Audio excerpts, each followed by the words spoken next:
primeras dos clases que les voy a dictar. La primera se trata de infecciones del sistema nervioso. Yo soy la doctora Carolina Páleca, soy médica especialista en clínica médica, infectología y neurología, y trabajo en el programa de Parkinson y movimientos anormales de este hospital. En lo que respecta a la clase del día de la fecha, la bibliografía recomendada se trata del texto de neurología, escrito por los doctores Micheli y Fernández Pardal, y el capítulo que aborda la temática de hoy es el número 22. Como podrán observar, aquí les dejo mi casilla de correo a priori, por si requieren luego efectuarme preguntas. Perdón, pero no Sí. se está compartiendo. A ver, vamos de nuevo. Gracias. Vamos de nuevo. Gracias por avisar. A ver. ¿Ahí ven? ¿Se compartió ahí? Sí. Sí, ahí sí. Bárbaro. Bueno.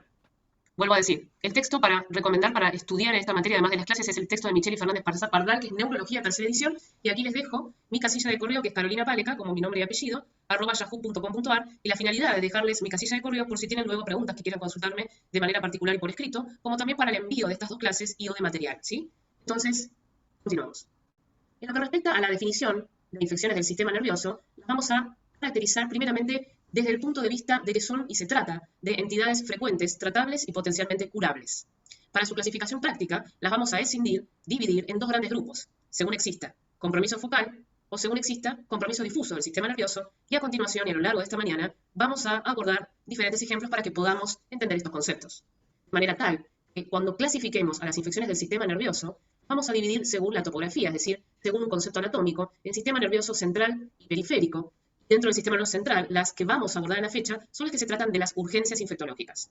Es decir, principalmente nos vamos a abocar a los conceptos de meningitis y encefalitis como ejemplos de infecciones del sistema nervioso que comprometen difusamente al mismo, como de infecciones focales, y el ejemplo más patognomónico que vamos a desarrollar en el día de la fecha son los abscesos. No olvidarse que también la clasificación, por supuesto, depende del microorganismo causal, y como ustedes saben, tanto bacterias, virus, parásitos y hongos son especialmente trópicos por el sistema nervioso, tienen tropismo.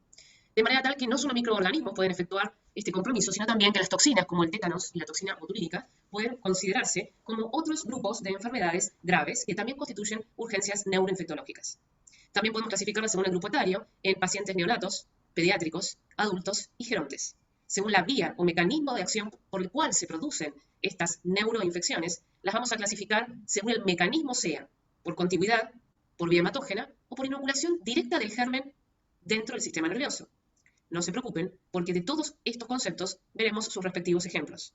Temporalmente, podemos clasificar las infecciones del sistema nervioso en curso agudo o curso crónico. Decimos que una infección es crónica cuando dura 4 semanas, y decimos que una infección del sistema nervioso, cual fuere, es aguda cuando dura y se desarrolla y termina dentro de las primeras 4 semanas. Más de un mes, si persiste la infección, se llama crónica. Menos de un mes, se denomina aguda. Según el tropismo histológico, ustedes saben que existen gran cantidad de microorganismos que tienen tropismo por el sistema nervioso, es decir, que tienen avidez por el sistema nervioso, pero no todos los gérmenes tienen la misma avidez sobre determinadas células. Es decir, hay gérmenes que tienen la capacidad de infectar neuronas, pero hay otros que tienen solamente la capacidad de infectar células de la glía. Y un ejemplo patognomónico de esto es el virus HIV, que no infecta neuronas, infecta células de la glía y de manera indirecta daña neuronas. Según el huésped, y vamos a hablar de huéspedes especiales, fundamentalmente en dos grandes grupos, como ustedes saben, los pacientes, desde el punto de vista del estatus inmunológico, pueden clasificarse en inmunocomprometidos, sean HIV o no HIV, y en otras poblaciones especiales que están expuestos a otras infecciones temporalmente, como son los viajeros y las infecciones nosocomiales, que son aquellas que se adquieren dentro de un ámbito de cuidados de la salud, por ejemplo, un hospital. Y según el concepto epidemiológico, podemos clasificarlas en endémicas, epidémicas y pandémicas. Bien, entonces siempre les pregunto en cada cursada, y les pido que me digan, ¿cuál es la infección del sistema nervioso que ocasiona mayor mortalidad? El virus de la rabia. Sí. ¿Por qué, Ornella, el virus de la rabia? Muy bien. Porque tiene tropismo por el sistema nervioso central y Sí. para lo que me acuerdo de micro era que tenía transporte axonal tanto retrógrado como anterógrado. Sí. Y Ajá. ¿Y por qué te mata? virulencia. Bien, ¿y por qué te mata? Por la encefalitis que genera. Por la encefalitis, ¿sí? Porque produce una encefalitis grave, rápida, y el sistema inmune no puede enfrentar esto, ¿sí? Porque es una encefalitis que se desarrolla en muy pocas horas o días. Entonces, como bien contestó Ornella, el virus rábico es un virus 99,9% mortal, ¿sí? Y como bien dijo la compañera, el transporte es particularmente por vía retrógrada desde la entrada hacia el sistema nervioso, ¿sí? Entonces, Si es la infección del sistema nervioso de mayor mortalidad y ocasiona 99,9% de mortalidad, entonces si es 99,9% mortal, hay sobrevivientes al virus rábico. ¿Cuántos en el mundo? Bien, publicados, tenemos estos casos. Fíjense ustedes, no puedo desarrollar esta temática, pero fíjense que hoy hay un sobreviviente de la rabia, al virus rábico, y en el año 1972 se trató de una mujer de 45 años. Esta mujer sobrevivió. Y esto ocurrió en Argentina, ¿sí? En Argentina. Pero fíjense que hay otras publicaciones de otros pacientes que, por diferentes mecanismos, y como son tan poquititos, no se pueden, digamos, establecer como mecanismos definitivos, pero que han podido sobrevivir al virus rábico. Entonces vamos a empezar hablando de la primera entidad, que se trata de una urgencia infectológica, que son las meningitis de origen bacteriano. Y para tener en cuenta cuáles son los conceptos, como bien les dije, lo tengo que abordar como temática a la fecha porque es una urgencia médica, que tiene mortalidad variable, que tiene diferentes etiologías y que esas etiologías varían según el grado de inmunización, es decir, la exposición previa a vacunas, donde la condición fundamental era que el paciente, para desarrollar una meningitis bacteriana, indefectiblemente primero, tiene que estar colonizado, es decir, la nasofaringe tiene que estar colonizada con la bacteria en cuestión, donde la bacteria en cuestión que establece estas meningitis, que son las más frecuentes, poseen un polisacárido capsular. Y ese polisacárido capsular de estas bacterias que llamamos capsuladas, como ustedes saben, ese era el factor de virulencia más importante. El daño es ocasionado por la respuesta inmune, por lo que tratar oportunamente esta urgencia médica salva la vida. En cuanto a los conceptos que ustedes ya conocen, que tenemos que definir a las meningitis, vamos a decir que se trata de enfermedades inflamatorias, de las leptomeninges, tejidos circundantes al cerebro y médula espinal, que se acompaña característicamente del aumento del número de glóbulos blancos en el líquido cefalorraquídeo.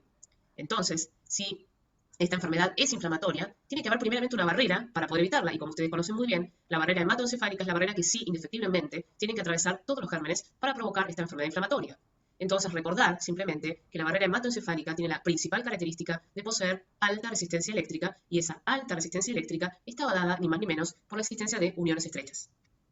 Entonces, cada germen tiene un mecanismo diferente por el cual va a intentar atravesar esta barrera hematoencefálica. Sé que todo esto lo saben y lo han estudiado a lo largo de la carrera, pero me parece importante repasar estos conceptos. Entonces, ¿cuáles son los 4 gérmenes bacterianos más frecuentes para ocasionar estas meningitis bacterianas? Valga la redundancia, los 4 gérmenes son, como ustedes saben y aprendieron en microbiología, el Streptococcus pneumoniae, la Neisseria meningitidis, el Haemophilus influenzae tipo B y la Listeria monocytogenes. ¿Y cuál es la incidencia? ¿Cuál es la incidencia? Fíjense, en países desarrollados, la incidencia es esta, 0,9 a 2,6 por cada 100.000 personas, y en la población pediátrica, a nivel mundial, la incidencia es más alta. ¿Y cuáles son los factores de riesgo que habían estudiado en microbiología, o tal vez en alguna otra de las materias de la carrera, que exponen y que producen mayor susceptibilidad en un paciente para poder desarrollar esta infección? Bueno, recuerden ustedes que los pacientes con HIV, los pacientes con otras inmunodeficiencias, los pacientes diabéticos, los pacientes que se encuentran esplenectomizados, ya sea que tengan una esplenectomía, es decir, desde el punto de vista anatómico, o que tengan una asplenia funcional, es decir, poseen el vaso pero no funciona adecuadamente, los pacientes diabéticos, los pacientes que tienen enfermedades renales crónicas, por ejemplo el síndrome nefrótico, los pacientes que sufren cirrosis o pacientes que tienen insuficiencia hepática. No olvidarse que las mujeres embarazadas y los mayores de 50 tienen, como ustedes bien saben, mayor probabilidad de desarrollo de meningitis bacteriana por Listeria monocytogenes. ¿Vamos bien hasta acá? Perfecto, sí. Gracias por contestar. Respecto a la hepatogenia, saben que tiene que existir una invasión efectiva, y esa invasión efectiva es ni más ni menos que la compleja interacción entre el patógeno y el huésped, donde entonces la bacteria se fija a las células epiteliales nasofaringias y orofaringias, pasa a través de las barreras mucosas, sobrevive en el torrente circulatorio, ingresa al espacio subaracnoideo, como ustedes bien saben, y como yo siempre digo vulgarmente, el espacio subaracnoideo es la escena del crimen, ¿sí? Una vez que el germen entra al espacio subaracnoideo, la meningitis está establecida. Lo que tiene que hacer luego el germen es sobrevivir dentro del líquido cefalorraquídeo y producir enfermedad y extenderse por las leptomeninges. Yo sé que esto lo saben, pero estos son los pasos, resumidamente, etiopatogénicos necesarios. Entonces, ¿cómo definimos a un síndrome meningio? Si dijimos que la meningitis es una enfermedad inflamatoria, entonces el síndrome meningio no es más ni menos que un conjunto de signos y síntomas que, como ustedes saben, traducen la existencia de un proceso irritativo inflamatorio a nivel de las leptomeninges, teniendo en consideración de que no todos los síndromes meningios, por supuesto, son de etiología infecciosa. Hay numerosas cantidades de ejemplos de síndromes meningios no infeccioso. Por ejemplo, si un paciente sufre un traumatismo de cráneo y presenta una hemorragia parenquimatosa, la sangre es motivo suficiente para provocar este proceso irritativo, entonces este síndrome meningio se desarrolla y es de tipo no infeccioso, pero sin embargo hay inflamación. Lo mismo ocurre si los pacientes reciben por vía intratecal, es decir, por vía, entrando por la metodología de punción lumbar, algunas drogas pueden provocar también irritación de las meninges y son otro ejemplo de síndromes meningios no infectológicos. En la fecha, por las características de la clase a abordar, yo solamente voy a hablar de los síndromes meningios de etiología infectológica, pero por favor no olviden que existen numerosas causas de síndromes meningios no infecciosos. Recordar siempre que además de inflamarse las leptomeninges se pueden dañar vasos y nervios que justamente discurren por esto que llamamos escena del crimen, que es el espacio subaracnoideo. En lo que respecta a la clasificación sindrómica, cuando voy a abordar los síndromes meningios, primero debo clasificar ese síndrome meningio. Y los 4 grandes grupos que considero que son necesarios que ustedes conozcan son las bacterianas agudas, que como le dice la palabra, están provocadas por microorganismos bacterianos y son agudas porque duran menos de 4 semanas. Las crónicas, que son aquellas que están provocadas por diferentes microorganismos, pero duran más de 4 semanas. Y en realidad las meningitis crónicas no son todas de etiología infectológica. Hay enfermedades que son, por ejemplo, autoinmunes, que también pueden, por supuesto, desarrollar meningitis crónica, es decir, inflamar crónicamente las meninges. Como ejemplo patognomónico de las infecciones crónicas meningias, la tuberculosis está a la cabeza. La meningitis tuberculosa es, de las crónicas, la más frecuente. Luego tenemos las asépticas agudas, que como bien define la palabra, son agudas porque duran menos de 4 semanas, y son asépticas. Asépticas es un concepto complejo y que siempre ocasiona dificultades en el aprendizaje de lo que es este concepto. Nos referimos a meningitis asépticas, aquellas que fundamentalmente están ocasionadas por líquidos claros. Generalmente son las virales. Por ejemplo, el virus HIV ocasiona meningitis viral aséptica. Son las que llamadas a líquido claro. O cuando no puede, por los métodos habituales y por métodos iniciales, no se puede recabar o obtener el germen causal. Que en principio el germen causal no sea diagnosticado no quiere decir que la inflamación no sea de etiología infecciosa, ¿sí? Las asépticas agudas son habitualmente las que llamamos meningitis virales.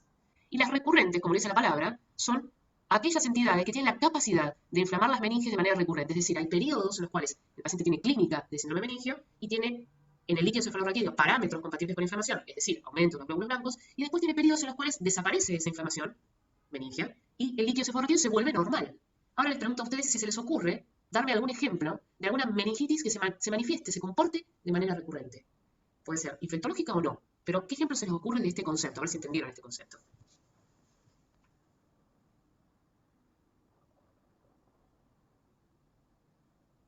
El herpes simple. ¿Puede ser un herpes? El herpes, en realidad, es una infección aguda, viral, que no suele ser recurrente a nivel meningio. Puede ser recurrente a nivel mucoso, ¿sí? Pero no a nivel meningio. Ah, ok. Y aparte el virus herpes ocasiona encefalitis. Yo te estoy hablando de meningitis. No te estoy hablando de encefalitis hoy. Ahora estamos hablando de meningitis. Esto es la clasificación sindrómica de las meningitis, no de las encefalitis. Entonces les pido un ejemplo de una meningitis recurrente. ¿Por alguna enfermedad autoinmune? ¿Cuál? Perfecto. ¿Cuál? ¿Cuáles? Son un montón. A ver. No sé, lupus, por ejemplo. Bien. ¿Qué más? Bien. ¿Qué más? Vamos. Artritis reumatoidea. Perdón, ¿cómo dijiste? Artritis podría ser, por ejemplo. Sí, artritis reumatoidea, el compromiso del sistema nervioso, muy bien. ¿Qué otras más se puede manifestar de manera recurrente? La saben, ¿eh? Es pensar, nada más. Sjögren. Sjögren, muy bien. Enfermedad de Besset, muy bien. ¿Y qué otras de las bacterias, cuáles se les ocurre? A ver. Ojo, que son recurrentes. A ver, vamos, que ya estudiaron microbiología. Es recordar. ¿El? El neumococo. El neumococo en realidad es un ejemplo de una bacteriana aguda. No, no es recurrente, como meningitis, ¿no? El gonococo. El gonococo tampoco. El gonococo te da una infección bacteriana aguda, no es recurrente. ¿Brucelosis podría ser? ¿Cuál? ¿Brucelosis? Muy bien, muy bien. ¿Y qué otra? ¿Se acuerdan de las espiroquetas? ¿Qué espiroquetas conocen? Vamos. Mira, treponema. Treponema pálido, muy bien. ¿Y cuál más? Leptospira, muy bien. Entonces, este es el comportamiento de la espiroqueta, como la sífilis. Va, viene, va, viene. Entonces puede inflamar la meninge, va y viene, hasta que no la trato y la erradico. ¿Se entendió el concepto de lo que estoy queriendo transmitir, de lo que es recurrente, de lo que es aséptico agudo, de lo que es crónico y de lo que es bacteriano agudo? Esto es importante, ¿eh? Sí. Si no confundimos todo, y esto es una bolsa de gato, pero no es una bolsa de gato, ¿sí? Esta es la clasificación de las meningitis, no de las encefalitis, de las meningitis. Y para recordar entonces cuáles eran los conceptos básicos de la clínica de un síndrome meningio, lo saben. La tríade, por eso le pongo un triángulo: cefalea, fiebre y rigidez de nuca, ¿sí? La cefalea, como saben, es ucraniana, muy intensa, muy grave para el paciente. Puede presentar, como ustedes saben, vómitos y hipertensión ucraniana. Algunos otros síntomas como la fotofobia, que es el trastorno a la exposición de la luz. Puede tener además algunas manifestaciones de tipo vegetativo, que son un poco más frecuentes en la población pediátrica y que no las solemos ver en los adultos. Y la fiebre, piensen esto. La fiebre habla de que el origen es infectológico, ¿sí? Pero cualquier paciente que tiene rigidez de nuca puede estar teniendo un síndrome meningio, porque la rigidez de nuca lo que está expresando es que hay irritación, ¿sí? Hay irritación. Entonces, por favor, esto ya lo recontra, saben de semiología, la tríada que tiene que estar presente para hablar de un síndrome meningio, cual fuese, es cefalea, fiebre y rigidez de nuca, ¿sí? Y ahora vamos a seguir desarrollando esto. En el examen físico, por supuesto, primero que tengo que recabar los signos vitales, el estado general del paciente, el nivel de conciencia. El nivel de conciencia, no sé si han tenido la clase ya de comas. ¿La tuvieron?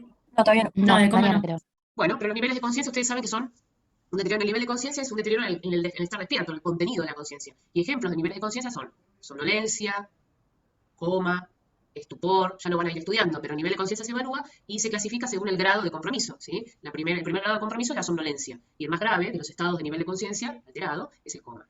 También tenemos que evaluar los signos cutáneos, es decir, que estos pacientes hay que examinarlos completos, Y de los signos físicos siempre buscar el más importante, que es la rigidez de nuca. ¿Por qué? Porque es el más relevante, el más constante, el más precoz y tiene una especificidad del 70%. ¿Y qué teníamos que acordarnos? De los signos de Kernel-Lewandowski que ustedes estudian en semiología, que están siempre presentes en un síndrome meningio. No. La mayoría de las veces no encontramos estos síntomas, pero si yo reviso un paciente y encuentro signos de Lewandowski y Kernel positivo, no puedo dudarlo. Este paciente tiene inflamación meningia. Entonces, ¿cómo diagnosticamos a las meningitis bacterianas? Y acá quiero que piensen en las 4 entidades y en los 4 gérmenes más frecuentes, es decir, como les dije, Streptococcus pneumoniae, Neisseria meningitidis, Listeria monocytogenes, como las causas más frecuentes. Entonces, la primera, la sospecha clínica. ¿Y de qué parte la sospecha clínica? Y de un interrogatorio muy prolijo y de recabar lo que se llaman datos epidemiológicos. Y luego examinamos al paciente. Y luego hacemos primero un examen de laboratorio de rutina de sangre de guardia de urgencia. Lo hemocultivamos al paciente, que como ustedes saben, hemocultivar es tomar 2 muestras sanguíneas diferentes, de 2 venas diferentes, en tiempos diferentes, y se inoculan esas muestras en frascos de hemocultivo. Y la punción lumbar. Y siempre les pregunto lo mismo, todas las cursadas, porque este es un concepto importante para la práctica médica futura. ¿Qué tengo que hacer primero? ¿Hemocultivar al paciente o efectuar una punción lumbar? ¿Qué tengo que hacer primero? Tengo cultivo, la punción lumbar, ¿Por qué? Juan, ¿por qué? Juan o Santiago, no sé quién contestó ahí, ¿por qué? porque la punción lumbar es un proceso recontrainvasivo y tiene que tener ciertos criterios para que permitan hacerla sin ninguna contraindicación y actualmente se empieza por un cultivo, creo. Mira, en realidad el concepto es el siguiente. Voy a ¿No admitir etiquetan algo nada ahí. más? No, es este el concepto. A ver, es difícil, ¿eh? Cuesta transmitirlo, lo voy a transmitir. Cuando ustedes tienen que hacer un procedimiento en medicina invasivo, como decía el doctor, ya sea una punción lumbar, una punción pleural, tomar una muestra de un catéter, pulsar, hacer una paracentesis abdominal y demás, cada procedimiento invasivo que ustedes van a efectuar siempre va a remover gérmenes. ¿Por qué? Porque van a atravesar la piel, ¿sí? Por más que ustedes lo hagan de manera séptica, la remoción de gérmenes siempre va a ocurrir. ¿Por qué? Porque ustedes van a atravesar un tejido con una aguja, ¿sí? Cuando ustedes hacen un procedimiento invasivo, PL, punción pleural, la que sea, siempre van a remover gérmenes, inevitablemente van a remover gérmenes. Si ustedes efectuaran primero ese procedimiento y remueven gérmenes, esos gérmenes van a pasar a la sangre. Y si esos gérmenes pasan a la sangre y después tomo el hemocultivo, ¿qué gérmenes voy a cultivar? La remoción del procedimiento. ¿Se entiende o no? Sí, perfecto. Bien, ¿sí? Importantísimo para la vida. Nunca hago primero una punción lumbar, una punción pleural, una punción de un catéter, una punción del abdomen. Nunca sin primero hemocultivar. Una vez que lo hemocultivo, tranquilo hago el procedimiento y continúo, ¿sí? Por supuesto, examen de laboratorio de imágenes y ahora voy a desarrollar lo que corresponde a esto. Bien. Aclarados estos pasos, vamos a hablar de la punción lumbar. Obviamente, vuelvo a decirles que primero que tomar el hemocultivo se trata de una técnica estéril, donde la muestra tiene que ser enviada rápidamente y tenemos que buscar en el examen físico primero las contraindicaciones de la punción lumbar. Ustedes saben que si un paciente, les cuento, porque no vieron la clase, que si un paciente está en coma, no podemos hacer una punción lumbar, porque es un paciente que está grave, porque la metodología de punción lumbar implica un cambio de presiones dentro del encéfalo y el paciente en coma está inestable y podemos empeorar la situación del paciente, y siempre tenemos que buscar lo que llamamos signos de herniación. Como ustedes saben, la anisocoria, si está presente, nos inhabilita a efectuar una punción lumbar, porque quiere decir que el paciente tiene una gran probabilidad de que si yo introduzco la aguja, lamentablemente, se enclave, ¿sí? Entonces, ¿cuáles son las contraindicaciones en este cuadro que van a ver acá abajo? Absolutas y relativas, para decir, ojo, médicamente, no debería pulsar un paciente si tiene plaquetopenia menor a 50.000, si tiene una protrombina menos de 60, si tiene una infección de partes blandas, donde yo justo voy a hacer la punción, ¿sí? Por ejemplo, tiene escala lumbar, ¿sí? Si tiene una masa ocupante de espacio, un tumor, un absceso, porque puedo cambiar las presiones intracerebrales y puede clavarse si tiene una gran masa ocupante, ya sea un tumor o lo que fuese. Y si está inestable cardiopulmonar, y la inestabilidad cardiopulmonar, como ejemplo, son el shock, ya sea hipovolémico, séptico, y la inestabilidad pulmonar, cardiopulmonar, que está dada en un paciente que además tiene deterioro sensorio grave, como es el coma. ¿Se entendió este concepto? Sí, perfecto. Gracias. Les voy pidiendo que me contesten porque mi idea es interactuar con ustedes, que la clase sea dinámica. Si no, es muy aburrido para ustedes si yo les hablo 3 horas hoy, ¿sí? Bien, vamos a seguir. La pregunta es, bueno, ¿y si no me puedo hacer punción lumbar, qué hago? Bueno, lo hemocultivo y inmediatamente inicio terapia antibiótica, ¿sí? ¿Y qué hacemos cuando pedimos una punción lumbar? Siempre lo mismo. Pedimos un físico-químico por guardia, donde el dato más importante es el recuento celular, porque por la definición, un síndrome meningio estaba dado por el aumento de glóbulos blancos. Así que lo primero que tengo que saber es si los glóbulos blancos están aumentados en el líquido cefalorraquídeo, y después me dirán la glucorraquia, me informarán la proteinurraquia, efectuarán directo y cultivo, la tinta china en los pasos especiales y la técnica de búsqueda por BDRL y sospecho una meningitis sifilítica. Pero lo cierto e importante es tener en consideración que estas son las características de las meningitis según se traten de microorganismos bacterianos, virales, micóticos. Esto lo saben y se los dejo. Y tener en cuenta que la tinción de Gram es el procedimiento a continuación a efectuar por laboratorio cuando busco una bacteria. Y tener en cuenta que si un paciente venía recibiendo antibióticos, por ejemplo, amoxicilina, beta-lactámicos, porque unos días previos comenzó con una otitis y por vía contigua desarrolló una meningitis, cuando un paciente viene tomando antibióticos al principio, ese líquido cefalorraquídeo puede ser normal y son las llamadas famosas meningitis decapitadas, porque ya están tratadas parcialmente. Entonces la técnica a utilizar es la de aglutinación de partículas en látex. Entonces, ¿por qué a veces tengo que hacer una aglutinación de partículas en látex? ¿A alguno se le ocurre? Medio como que se los contesté ya, ¿no? Un paciente que viene recibiendo tratamiento antibiótico, por ejemplo, un beta-lactámico, por ejemplo, amoxicilina. ¿Qué pasa si yo decapito esa infección? ¿Qué pasa después cuando voy a hacer la tinción de Gram? ¿Qué pasa cuando voy a efectuar el cultivo? Ese germen está parcialmente tratado, ¿no es cierto? ¿Y qué particularidad tenía la técnica de mutilación de partículas en látex? ¿Qué busca en el germen? Antígenos, ¿no era? Muy bien. ¿Y dónde están? En la cápsula, ¿no es cierto? Entonces, cuando vos tenés sospecha de una meningitis bacteriana, y el paciente viene tomando antibióticos en los días previos, por lo cual tu líquido puede ser inicialmente normal o el cultivo puede ser negativo, porque está decapitada y está tratada parcialmente, le pedís al técnico laboratorio que te haga esto. Entonces, ¿vos qué diagnosticás? Que es capsulado el germen. Entonces ya sabes que es un capsulado, ¿está bien? Y ahí lo tratás, ¿sí? Entonces, ¿qué dice la guía CITSA? La guía CITSA dice que debemos efectuar la tomografía de cerebro a un paciente antes de punzar, justamente para buscar, a ver si tiene una imagen ocupante o alguna contraindicación. Y lo importante siempre es que si el paciente tiene convulsiones, enfermedad neurológica previa, o tiene edema de papila, o está deteriorando el nivel de conciencia, el Glasgow está cayendo, menos de 12, o si tiene un déficit focal, o es mayor de 60, o está inmunocomprometido, a estos pacientes siempre hay que hacer primero una tomografía de cerebro y después una punción lumbar. En la práctica, y desde el punto de vista de la medicina legal, ya les digo que hay que hacer una tomografía siempre de cerebro antes de hacer la punción lumbar. ¿Y cómo los tratamos a las meningitis bacterianas? Bueno, es fácil. Como es una urgencia médica, mi objetivo es esterilizar el líquido. ¿Y qué es lo ideal? Que enseguida, después de la punción lumbar, espero el resultado del físico-químico, no del cultivo, y inmediatamente le administro drogas antibióticas vía endovenosa, a dosis meningias, y con dexametasona en los primeros días. ¿Y cuál era el tiempo de tratamiento para esto? Bueno, fíjense que cada germen tiene un tiempo diferente para tratarlo, ¿sí? Entonces fíjense que la Neisseria meningitis requiere 7 días de tratamiento, el Haemophilus influenzae 7, el Streptococcus pneumoniae 10, el la Galactia diferente, y el tratamiento siempre para la listeria es un poco más prolongado, por lo que tarda en, digamos, decapitarse, morirse esa bacteria, y porque no cualquiera tiene una listeria monocitógena, tiene que estar con alguna condición, como ya sabemos que es está dada por pacientes mayores de 50, embarazadas y fundamentalmente alcohólicos. ¿Y cómo tratamos a las meningitis bacterianas? En la guardia, el primer día, en el momento que los vemos, porque después el cultivo nos confirma. Siempre se flaxona 2 gramos cada 12, es decir, 4 gramos día vía endovenosa, que es la dosis meningia, es decir, la dosis capaz de atravesar bien las barreras hematoencefálicas. Y si tengo sospecha de que el paciente puede tener además, o que el germen puede ser una listeria monocitógenes, asociamos ampicilina 12 gramos. ¿Quedó claro esto? ¿Cuándo asociamos ampicilina, perdón? Cuando tenés sospecha de que puede ser una listeria. ¿Y cuándo pensás en listeria? Cuando un paciente tiene más de 50 años, en una mujer embarazada, en un alcohólico. ¿Sí? Bárbaro, ¿Micaela? gracias. Bien, de nada, Micaela. Bien, entonces, me quedan 2 minutitos, así que les voy a preguntar esto. Les voy a preguntar esto y después ahora les aviso y volvemos a retomar con la misma dirección de enlace, ¿sí? Inmediatamente seguimos. Así que si dejo de hablar, nos volvemos a ingresar, ¿sí? ¿Está bien? Bien. ¿Cuáles son las complicaciones de las meningitis? Gracias, Evelyn. ¿Cuáles son las complicaciones de las meningitis bacterianas? Que es lo que estoy hablando ahora. ¿Un absceso? Puede pasar, por supuesto, pero ¿cuáles son los más frecuentes en general? También, el absceso es una complicación focal, puede pasar, por supuesto. ¿Hipertensión endocraniana? Edema cerebral. Y todo lo que están diciendo está bien, sí, son todos fenómenos. Que se crea una encefalitis, una meningoencefalitis. Por supuesto, una meningitis se puede extender al encéfalo y provocar una meningoencefalitis, ¿sí? Pero las complicaciones más frecuentes que yo quiero que sepan son las convulsiones. ¿Por qué? Porque hay irritación de las meninges. Si ustedes saben que un síndrome irritativo comienza es un síndrome irritativo sobre meninges, entonces puede tener convulsiones ese paciente. Eso es una complicación, no una secuela. La hidrocefalia, aumento de tamaño de los ventrículos, la hipertensión intracraniana que puede generar esto, que es una hernia transtentorial, como bien decían, y el infarto. ¿Sí? Porque yo les dije que en la escena del crimen, que era el espacio flavonoideo, ¿qué transcurrían por el espacio flavonoideo? Vasos y nervios. Así que no es raro que pueda haber un infarto, ¿sí? Porque en la escena del crimen hay vasos. Bien.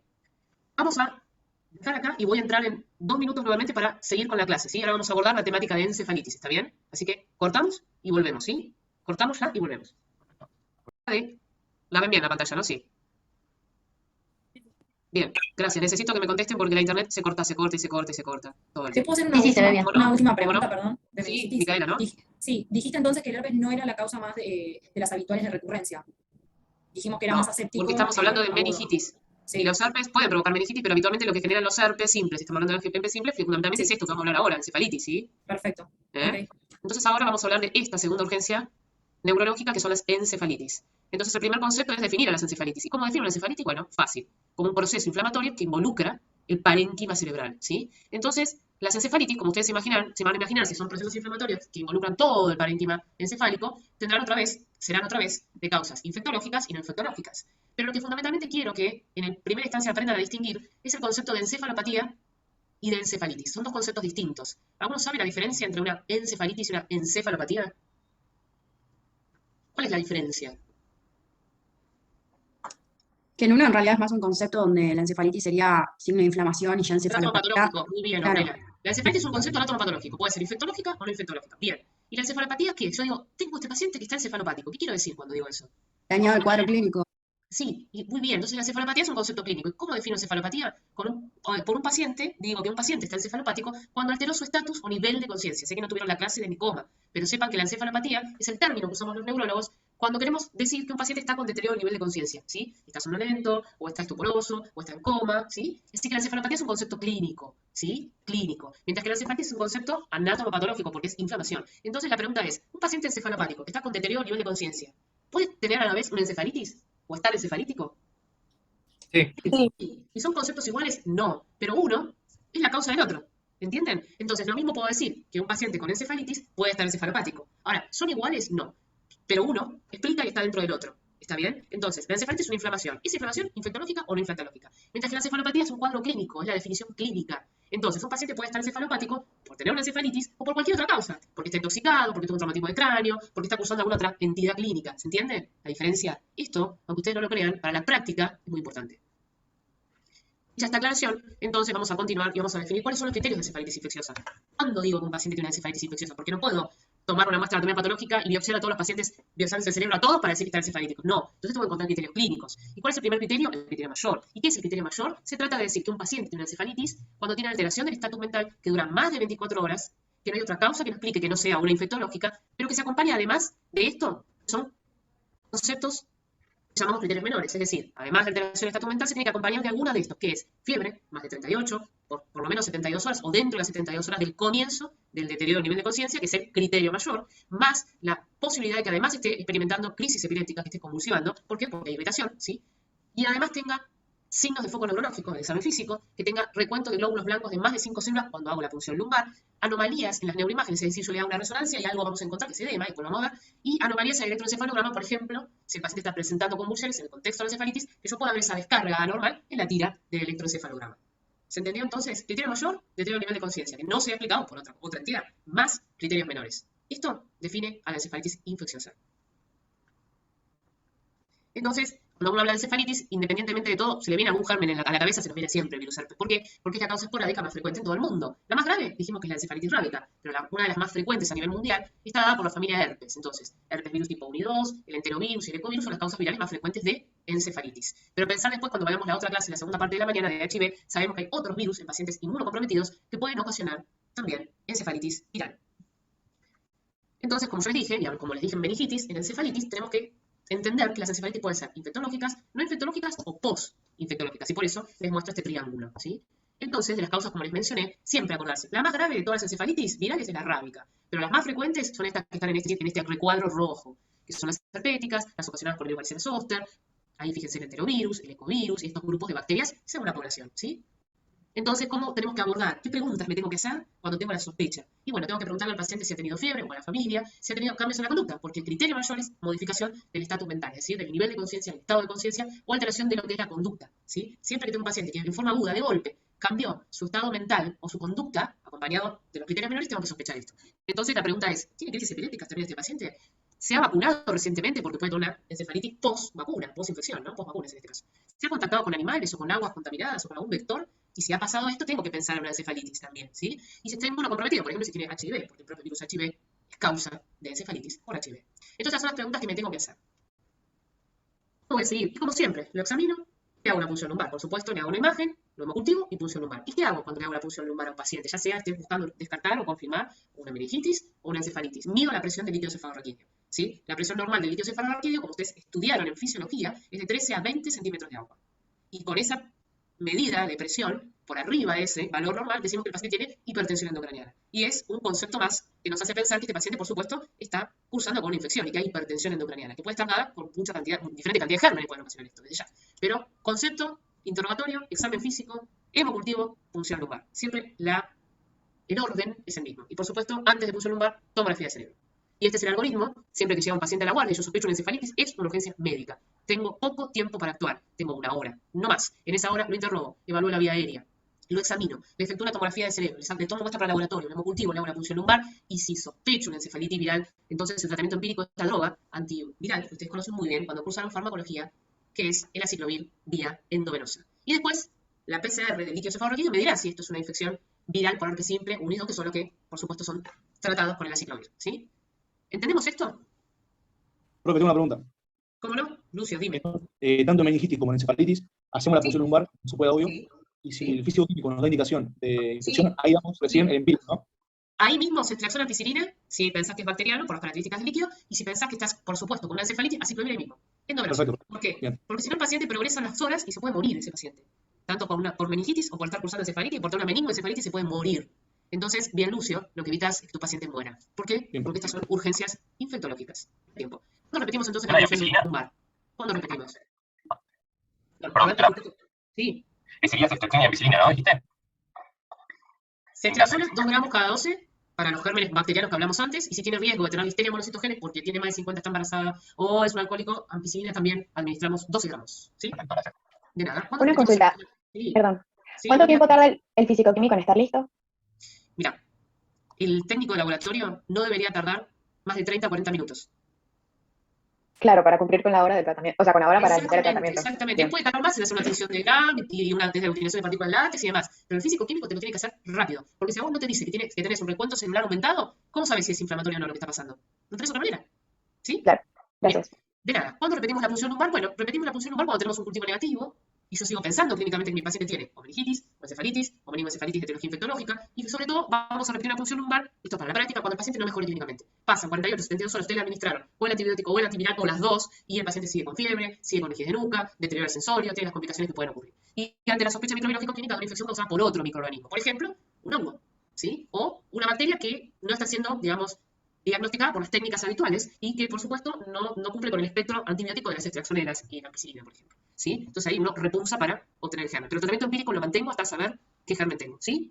Entonces, hablamos del herpes simple, porque volvamos un poco a encefalitis. Saben ustedes que el herpes simple tiene especial tropismo por el lóbulo temporal mesial, y siempre que hablamos de encefalitis, en general, el compromiso es asimétrico. Hay de un lado más compromiso que del otro, y lo grave es que las encefalitis virales ocasionan esto, que pongo en rojo, que se llaman necrosis hemorrágicas. ¿Por qué es grave una encefalitis? Por herpes, por rabia, por lo que fuese, porque provocan una necrosis hemorrágica. Eso nos mata, las necrosis hemorrágicas. Entonces les voy a mostrar acá algunos ejemplos imagenológicos de pacientes que están cursando con encefalitis virales herpéticas, y fíjense ustedes que si estas son las resonancias del cerebro de ese paciente hipotético, lo que vamos a ver que acá hay un aumento de la señal, fíjense, una imagen hiperintensa, brilla, ¿sí? En el lóbulo temporal y frontal. ¿Llegan a ver esto? Este aumento de la señal, eso se llama hiperintenso, aumento de la señal. Y esto habla de edema, ¿sí? Y fíjense, el virus herpes siempre tiene especial tropismo, le gusta más invadir e inflamar el lóbulo temporal. Se inflama todo el encéfalo, porque si no sería encefalitis. Pero tiene más afinidad y daña más al lóbulo temporal. Y como daña más al lóbulo temporal, no es raro pensar que el paciente pueda tener crisis epiléptica, porque el lóbulo más epileptógeno es el lóbulo temporal, ¿sí? Fíjense que estas son otras imágenes, ¿está bien? Donde también vemos aumento de la señal, ese aumento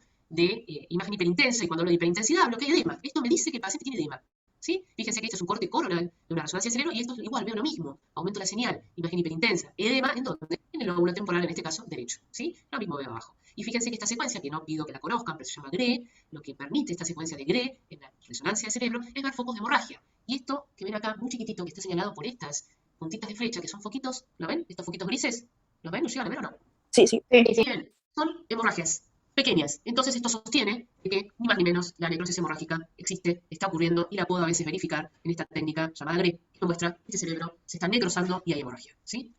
Entonces, hablamos 2 segundos del virus varicela zoster como otro ejemplo de encefalitis viral, y fíjense que el virus varicela zoster es un virus que puede ocasionar tanto compromiso del sistema nervioso central como el sistema nervioso periférico, y que habitualmente, primeramente, ustedes saben que si tengo un zoster, antes tuve varicela. Entonces el virus varicela zoster, cuando reactiva en forma de zoster, lo hace cuando yo tengo una especial condición para poder reactivar, es decir, mis defensas bajan, me inmunodeprimo. ¿Y cuándo me inmunodeprimo? Bueno, si estoy sometida a una enfermedad crónica, un tratamiento con corticoterapia de manera prolongada, y en los pacientes añosos, ¿sí? También pueden reactivar el virus varicela zoster, y que pueden desarrollar estos pacientes todo esto que ven acá, ¿sí? La parálisis facial es un ejemplo de compromiso del virus varicela zoster afectando este par craneal, también ocasiona neuropatías motoras, neuralgia posherpética. Lo importante de tratar un varicela zoster es que este virus, cuando provoca una neuralgia posherpética, provoca dolor. Entonces el virus varicela zoster invade, provoca la neuralgia, pero el problema es que después aparece algo que se llama neuralgia posherpética, que es el dolor, ¿sí? Pero fíjense que también puede inflamar la médula, entonces puede provocar mielitis transversa, y puede provocar vasculopatías y entonces pequeños infartos. Lo que quiero que simplemente recuerden es que el virus varicela zoster ocasiona compromiso del sistema nervioso central y periférico,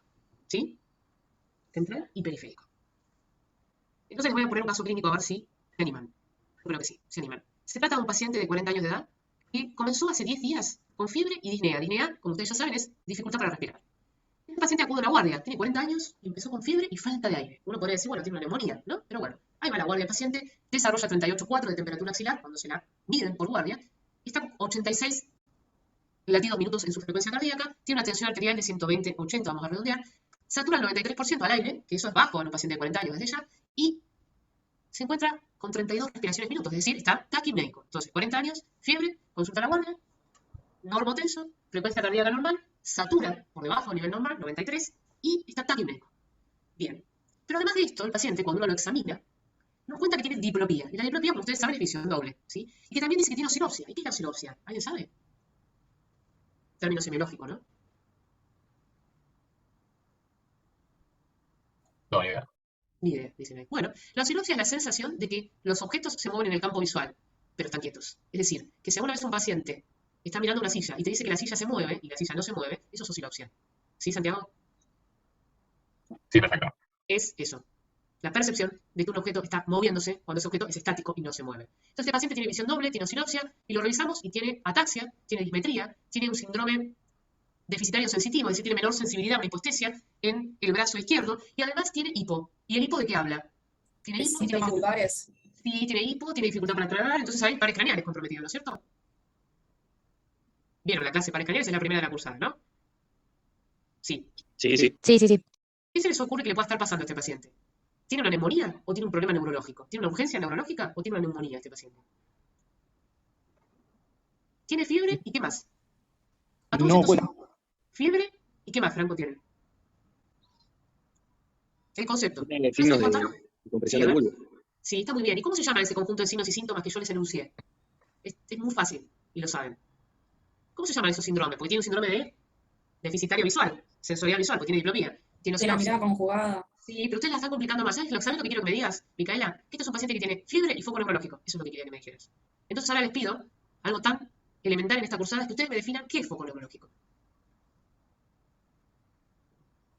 sea, serían los síntomas Sí. y signos que nosotros buscamos que Sí. nos estén hablando de una lesión Sí. en una estructura del sistema nervioso central y que nosotros Bien. podamos pensar, bueno, Está bien. es todo el sistema nervioso central acá. Claro, pero ¿sabes qué? El concepto de foco no es anatómico, es clínico. Entonces yo digo que un paciente tiene foco neurológico cuando tiene un conjunto de signos y síntomas que expresan un déficit. Eso es foco. Es un concepto clínico. No es un concepto de está dañado el lóbulo frontal o está dañado el bulbo. Eso es un concepto anatómico. Y yo les digo que el foco, como palabra, es un concepto clínico. Entonces yo digo, mi paciente tiene fiebre y foco neurológico. Foco neurológico son un conjunto de signos y síntomas, cual fueran, ahí hay ejemplos, pero cual fueran, que expresan un déficit neurológico, reversible o irreversible, agudo o subagudo o crónico. ¿Pero entienden cuál es el concepto de foco? Importante para esta materia. Importante para esta materia. ¿Qué es foco neurológico? Un conjunto de signos y síntomas que expresan un déficit. Ya sea, ahí voy, déficit motor, déficit sensitivo, como ustedes me dijeron, déficit en pares craneales, déficit por síntomas vulvares, lo que fuera. Pero es eso. Decime, Juan. o sea, una persona con encefalitis que viene con deterioro del ¿Cuál sería el con foco? deterioro de la conciencia, ¿Cuál sería el foco de ese es paciente? ese, el Fiebre deterioro de y... la conciencia. Bien, tiene fiebre y deterioro del sensorio. Y el deterioro del sensorio es el foco. Entonces, ante fiebre y deterioro del sensorio, ok. digo que mi paciente tiene foco y que probablemente sea infectológico, está con fiebre. Muy bien, entendieron el concepto. O sea, cualquier Después, déficit que personas yo vea lo voy a... que tenía este paciente, ¿perdón? no, digo que cualquier déficit que yo vea yo lo puedo llamar foco. Juan, te escucho muy cortado, perdón. No puedo escuchar completo tu frase. No, decía que cualquier déficit que yo vea lo voy a encontrar, lo voy a nombrar como un foco. Cualquier déficit que vos veas, lo vas a... Hasta ahí te escuché. El resto no. Nombrar como un foco. Sí, ese es el concepto de foco. Por supuesto, el foco va a tener una traducción anatómica y voy a después pensar en qué área está dañada, qué vía, ¿entienden? Pero el foco es un concepto clínico, ¿sí? Como cuando dije, una cosa es una encefalitis, otra cosa es una encefalopatía, ¿sí? No hay que confundir los conceptos clínicos con los conceptos anatómicos, ¿entienden? Bien, este paciente, fíjense que tiene una imagen hiperintensa en donde a nivel del rombo, ¿sí? Y a nivel de un área que se llama protuberancia, como conocen bien, y algo de la médula espinal. Entonces este paciente tiene lo que se llama romboencefalitis mielitis. ¿Por qué? Porque inflamó la médula a nivel cervical y el romboencéfalo. ¿Se acuerdan de esto, no? El romboencéfalo que es justamente el rombo. Entonces este paciente, les cuento, que le efectuaron punción lumbar, le hisoparon, y lo que tenía era una infección por COVID. Y esto es un ejemplo de que el virus COVID-19, el SARS-CoV-2, puede presentar, por supuesto, y ocasionar gran cantidad de entidades neurológicas, y en este caso, lo que les quise mostrar es un caso clínico de romboencefalitis mielitis por virus SARS-CoV-2. ¿Entendido este caso? Como ejemplo, ¿no? Para integrar un poquito. Sí, sí. Bien, ¿vieron la imagen? ¿Pudieron verlo la imagen? Esta imagen. ¿Pudieron ver dónde está el foco acá? Digamos, dónde está la inflamación, dónde está el edema. Abajo del puente. Sí. Bien. Seguimos, porque ahora vamos a hablar de infecciones focales y dejamos de hablar ahora de meningitis y de encefalitis, pero voy a hablar de otras que son focales, es decir, no son difusas, son focales y son emergencias médicas. Entonces les tengo que hablar de estas entidades. Absceso epidural, empiema subdural y tromboflebitis supurativa. Vamos a ver rápido las primeras tres. Es un absceso del cerebro, fácil, es una colección purulenta, muy fácil. Definición de absceso del cerebro, colección purulenta. Entonces la definimos como un área localizada de cerebritis es edema, ¿sí? Que evoluciona como una colección purulenta rodeada por una cápsula muy vascularizada. Si recuerdan anatomía patológica, estudiaron alguna vez lo que es un absceso y es eso, una colección purulenta. Todas las enfermedades focales de la cabeza y el cuello es la más grave. Si yo tengo un absceso cerebral es una entidad grave, es una urgencia infectológica. Existen grupos más susceptibles y esos abscesos, esas colecciones que ahora vamos a ver cómo se ven, que son, pueden ser únicos o múltiples, pueden ser ocasionados por un germen, monomicrobianos, o por más de un germen, entonces se llaman polimicrobianos. Entonces, los agentes, como ustedes podrán imaginarse otra vez, pueden ser bacterias, pueden ser hongos, pueden ser protozoarios, ¿sí? Parásitos, hongos, bacterias. Los abscesos de cerebro, habitualmente, ¿cómo se van a presentar? Ya sabemos, va a consultar a este paciente por fiebre y ¿por qué más? Por foco neurológico. Entonces, yo tengo un paciente con fiebre, y usando el concepto que recién aprendimos y repasamos, que es el de foco, fiebre y foco neurológico, y una imagen compatible con un absceso, es decir, con una colección purulenta, me hacen pensar que ahora estoy ante otra urgencia infectológica que se llama absceso de cerebro. ¿Y cómo se puede presentar clínicamente el absceso de cerebro? Con fiebre y foco. Ahora, de acuerdo a dónde está localizado, y ahora sí, concepto anatómico, ese absceso, esa colección de pus, el paciente va a tener diferentes sintomatologías. Puede consultar por un síndrome deficitario motor, por ejemplo, paresia o parálisis, pierde la fuerza en un determinado segmento corporal, puede consultar por cefalea, puede consultar por cambios en la conducta, porque por ejemplo el absceso está en el lóbulo frontal, por diferentes cantidades de sintomatologías, ¿sí?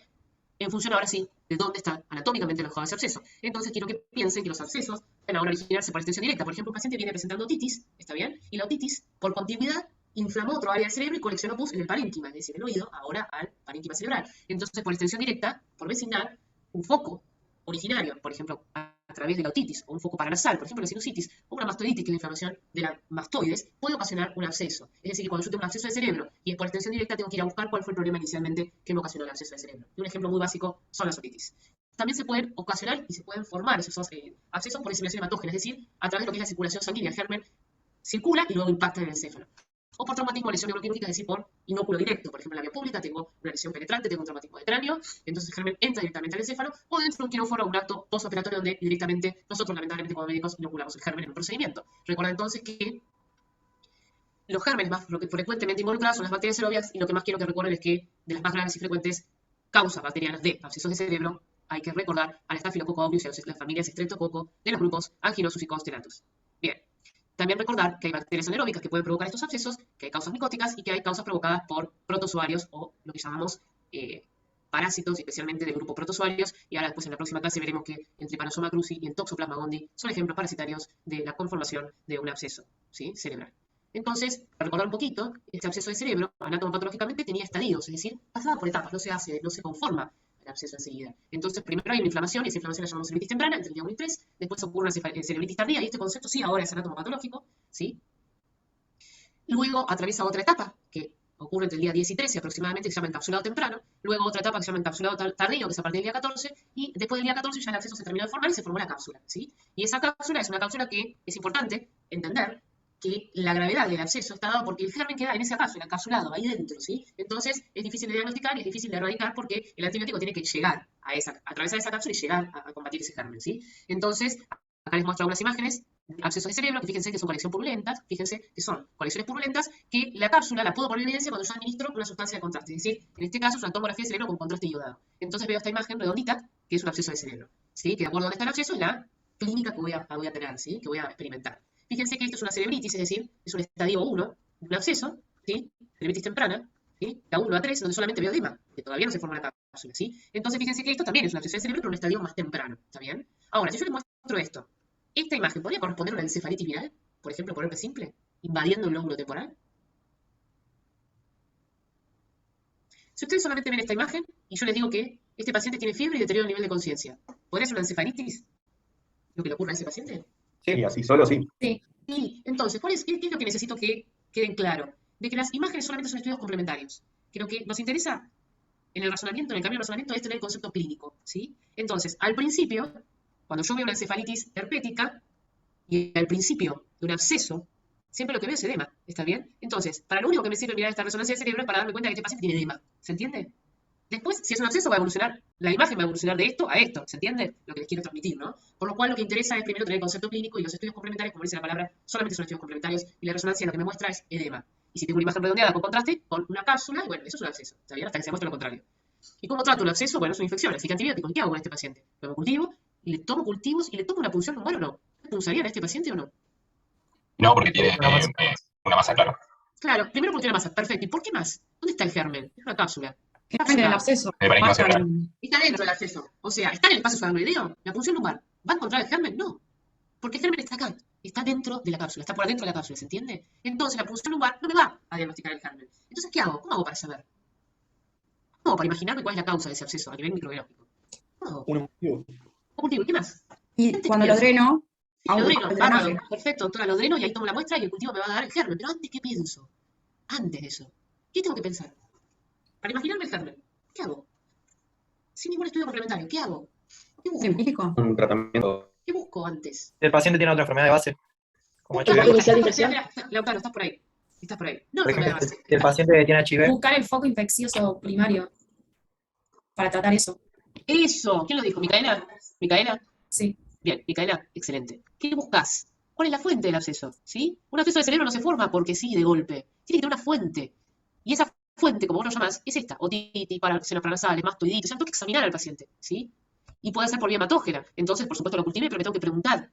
¿Se entiende? ¿Cómo llega el germen? La pregunta es, ¿cómo llega? Si yo sé cómo llega, busco entonces cuáles son los gérmenes más frecuentemente causales de una otitis. ¿Se entiende? ¿Cuáles son los gérmenes causales más frecuentemente de una sinusitis? ¿Cuáles son los gérmenes causales más frecuentes de una mastoiditis? ¿Entienden? Así voy pensando en el germen. Primero tengo que pensar, ¿sí? Y después hago el estudio complementario, pero primero tengo que pensar. Si no, está al azar. Bien. ¿Cómo lo trato? Como bien dijeron ustedes, lo trato de drenar. Le pido al neurocirujano que me drene ese absceso, que me punce ese absceso. Y por supuesto no va a ser a ciegas. Esa función va a ser guiada por una imagen, una tomografía, una resonancia, y le pido al neurocirujano que me lo drene. Drenar es sacar, es aspirar ese absceso. ¿Está bien?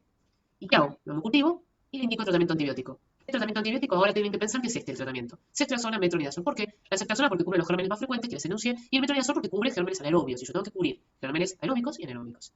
Y otro concepto que vamos a hablar ahora, perdón, algo más que les tenía que decir con respecto a los abscesos de cerebro. Todos los abscesos hay que drenarlos y pulsarlos, idealmente sí. Pero si son muy pequeños, a veces solamente pueden ser tratados con antibióticos. Si mi absceso mide menos de 4 centímetros, tal vez podamos solamente tratarlo con antibióticos. Ahora, si el absceso es grande, mide más de 4 centímetros, voy a tratar de drenarlo. Pero por supuesto depende de dónde está el absceso. Si el absceso está en el tronco del encéfalo, es muy peligroso, por supuesto pedir al neurocirujano que a veces se introduzca en el tronco del encéfalo porque el daño de la punción puede ser mayor. Entonces el concepto es siempre antibióticos, si se puede drenar, se drena, si mide más de 4 centímetros, se drena. ¿Y el tratamiento cuánto dura? Y depende del germen. Pero para que ustedes sepan, habitualmente entre 4 y 6 semanas, sí o sí, hay que administrar tratamiento antibiótico vía endovenosa.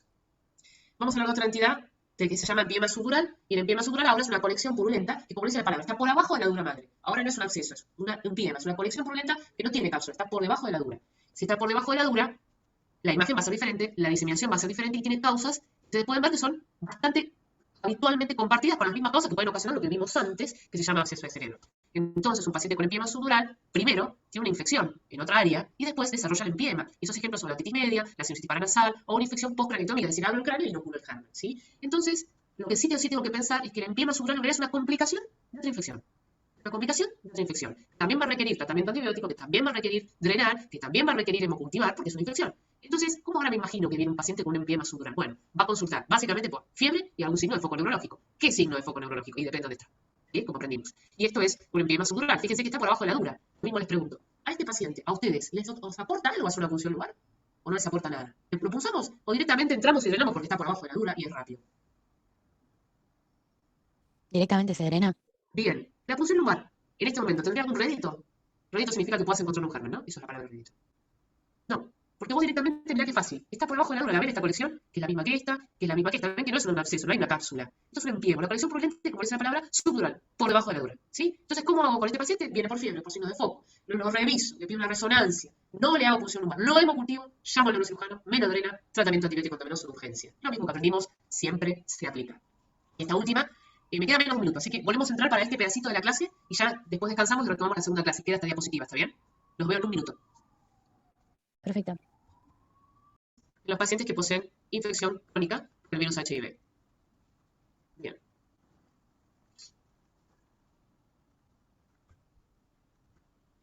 ¿Puedo hacer una pregunta que no me quedó algo claro? ¿Cómo no, Micaela? Decime, y te pido sí que me hables un poco más lento en velocidad porque se entrecorta todo el audio.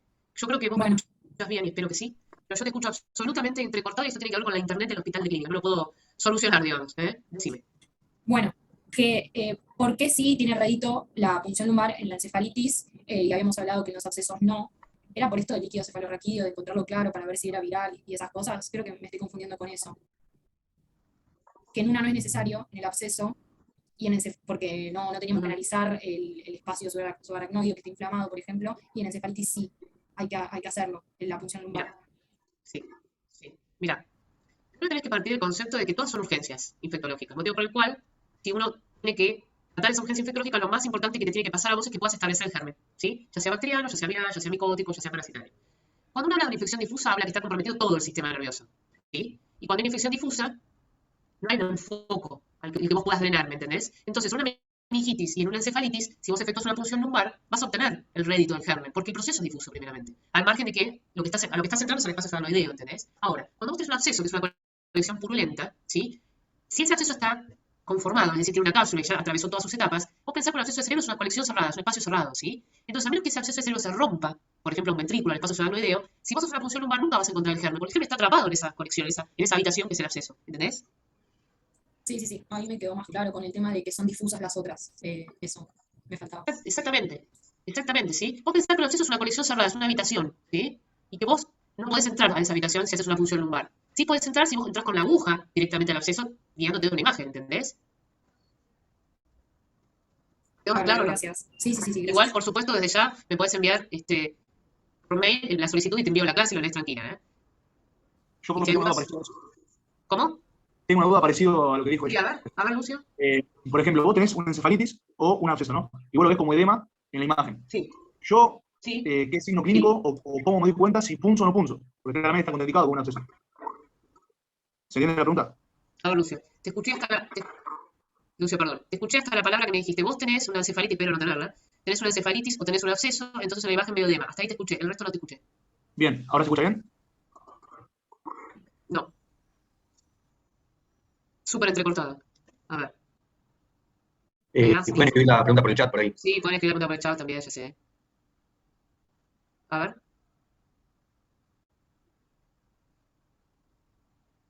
Bueno, si Lucio me escribís por chat, te puedo contestar en un ratito. Voy a intentar contestarte ahora, pero voy a igual seguir con lo que queda, que es esta diapositiva de la clase. Y lo que vamos a hacer es lo siguiente. Voy a darles esta última diapositiva, les voy a explicar esta última diapositiva de la clase y vamos a empezar con la otra clase. Y por supuesto, en los próximos minutos vamos a hacer una pausa porque no voy a darles dos clases juntas, ¿sí? Entonces, para continuar, la última infección que quiero que sepan se llama absceso epidural espinal, que como bien les conté, no es ni más ni menos que una urgencia infectológica y que es una infección de tipo focal, ¿sí? Focal, no difusa, focal. ¿Y cómo defino un absceso epidural espinal? Lo dice la palabra. Absceso, colección purulenta. Epidural, porque está alrededor de la dura madre, ¿sí? Y espinal, porque está a nivel de la médula espinal, ¿sí? Entonces, el absceso epidural espinal justamente es esto, una colección purulenta en la médula espinal, pero a nivel epidural, alrededor de la dura, ¿sí? Entonces, habitualmente los abscesos espinales epidurales frecuentemente se encuentran alojados en las áreas o segmentos, más frecuentemente a nivel torácico o a nivel lumbar. Y en general, cuando hay un absceso epidural espinal, están comprometidos entre 2 y 3 espacios vertebrales, para que ustedes más o menos tengan en consideración de cuál es la extensión de esta infección. ¿Cómo se produce un absceso epidural espinal? Bueno, la causa más frecuente son bacterias, y dentro de las bacterias, una de las más habitualmente reconocidas para poder tener la capacidad de originar esta urgencia llamada absceso epidural espinal es el Staphylococcus aureus. ¿Y cómo puede entrar un Staphylococcus aureus? ¿Cómo puede entrar? A ver qué piensan. ¿Dónde está el Staphylococcus aureus? ¿Su germen está dónde? Sí, está bien. A través de una punción lumbar. Sí, a través de una punción lumbar vos podés arrastrar un Staphylococcus aureus que esté en la piel del paciente. ¿Por qué no? Bien. Pero se supone que la punción lumbar la hiciste bajo una metodología estéril, ¿no? Se supone. Pero puede pasar. A ver. Una lesión de la barrera cutánea. Un traumatismo. ¿Un traumatismo en dónde? ¿En dónde? ¿En dónde? Con la espalda, que lastima la piel. Sí, se rompe una barrera cutánea que es inmunidad. ¿Y qué más? ¿Qué otros ejemplos? Se los estoy mostrando en el dibujo, ¿eh? Miren el dibujo. Miren el dibujo.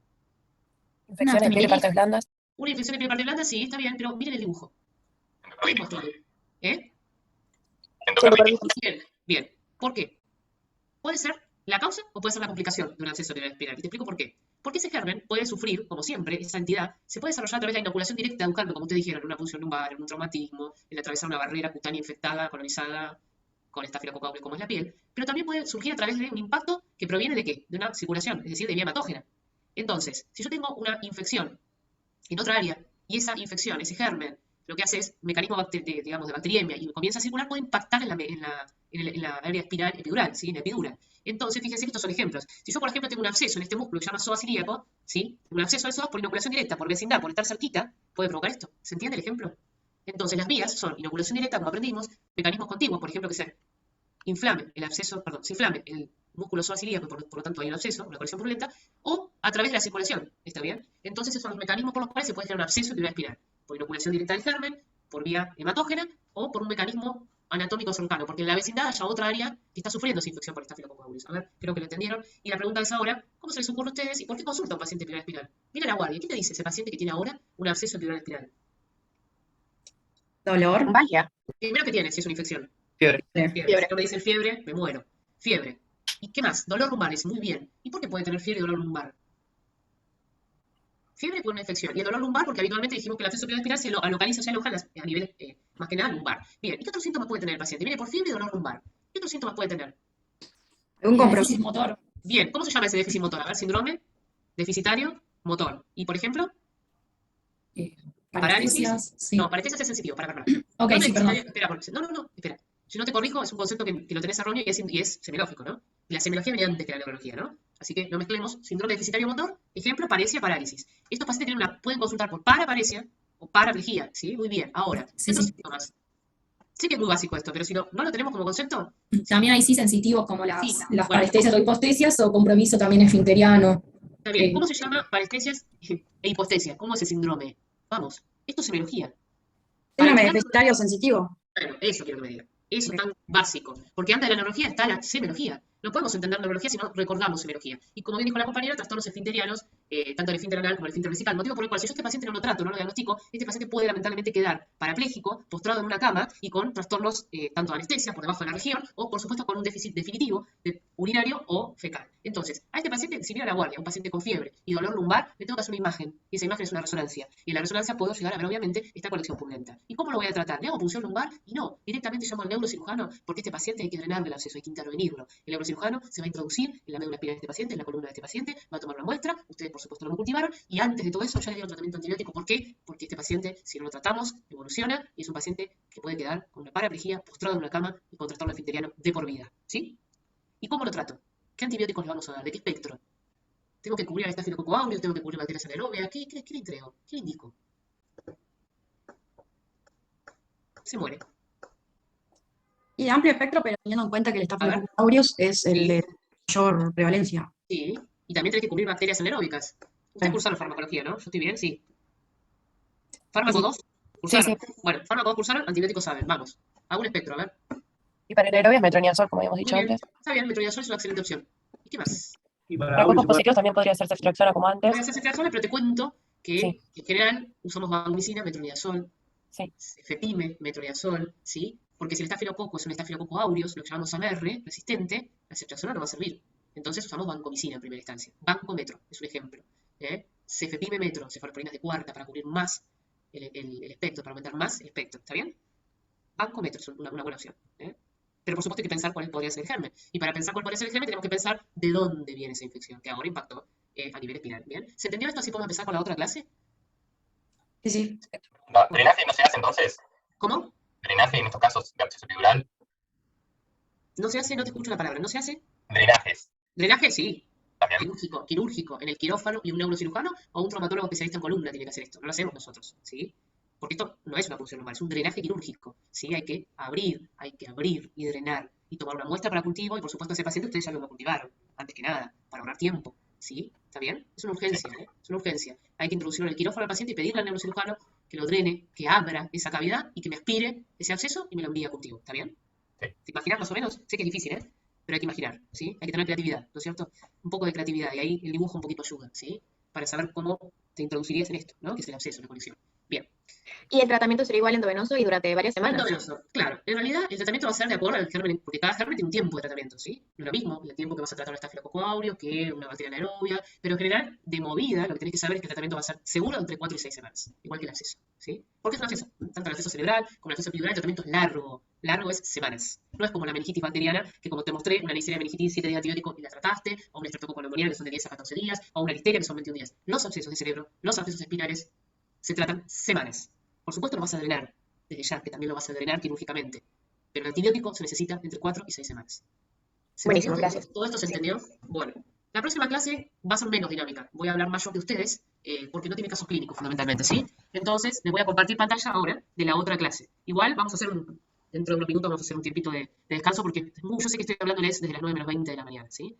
Bien, y les digo que desde ya me pone muy contenta que participen y que hagan preguntas y que se interesen, porque habla de que, bueno, al margen de querer aprobar la materia, fundamentalmente lo que quieren es aprender, y mi único objetivo esta mañana es enseñarles a razonar y que aprendan, ¿sí? No estudiar de memoria, ¿eh? No estudiar de memoria. Bueno, a ver, entonces, vamos a compartir la otra clase. Bien.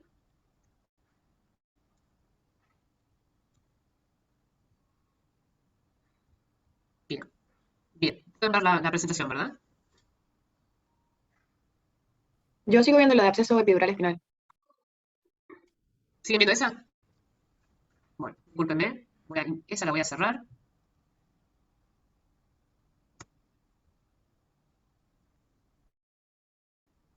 A ver.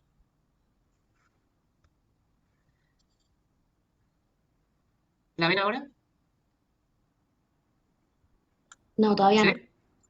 ¿Vieron? Bueno, yo ya se las compartí, así que... Ahora sí. Ahora sí. ¿Sí? Sí, vieron que hay como un delay. Relacionado por la mala señal que tenemos, nosotros en el hospital, Bien. Entonces vamos a hablar de la segunda clase, y les prometo que va a ser más breve, para no cansar y no aburrir. Vamos a hablar ahora de manifestaciones neurológicas del virus HIV. Como ustedes saben, el virus HIV es un virus retrovirus que fue aislado por primera vez entre el año 81 y 82 y lamentablemente no tiene cura. Se trata de un retrovirus de la familia Lentividae que se transmite fundamentalmente por vía sexual. No voy a hablar de la biología propiamente dicha del virus porque no es la finalidad de esta manera, porque la cursada es neurología y no infectología, pero sí contarles que dentro de las manifestaciones neurológicas del virus HIV, dentro de este grupo tenemos manifestaciones infectológicas y no infectológicas. Es decir, que el virus HIV puede ocasionar lo que llamamos infecciones oportunistas, que son las infecciones que aparecen a nivel del sistema nervioso u otra área corporal cuando las defensas permiten que esto ocurra, es decir, cuando se produce inmunocompromiso. Pero también tener en cuenta que si yo estoy infectado con el virus HIV, tengo mayor probabilidad de tener otras entidades neurológicas, por ejemplo, eventos vasculares, desarrollar accidentes cerebrovasculares isquémicos, tengo mayor probabilidad de tener epilepsia como una entidad neurológica por tener el virus HIV. El virus HIV provoca deterioro cognitivo, es decir, existe la demencia por el virus HIV. Lo que les quiero transmitir es que este virus ocasiona gran cantidad de complicaciones neurológicas. Entonces, como tengo que solamente hablar de las infecciones, vamos a hablar de las cifras, porque esta sí es una pandemia, y dejamos hablar y de pensar un rato largo en COVID-19, porque esta pandemia existe y no se ha resuelto. Fíjense ustedes que si me voy a la estadística mundial, en el último renglón, veo que ya murieron 35 millones de personas en el mundo por el virus HIV. 35 millones de personas en el mundo murieron ya por el virus HIV. ¿Y qué particularidad tenía el virus HIV? Como ustedes saben, el sistema nervioso central, el encéfalo, entiéndase cerebro, cerebelo, y también la médula espinal, son reservorio del virus. Es decir, que el virus HIV tiene toda la capacidad de poder atravesar la barrera hematoencefálica.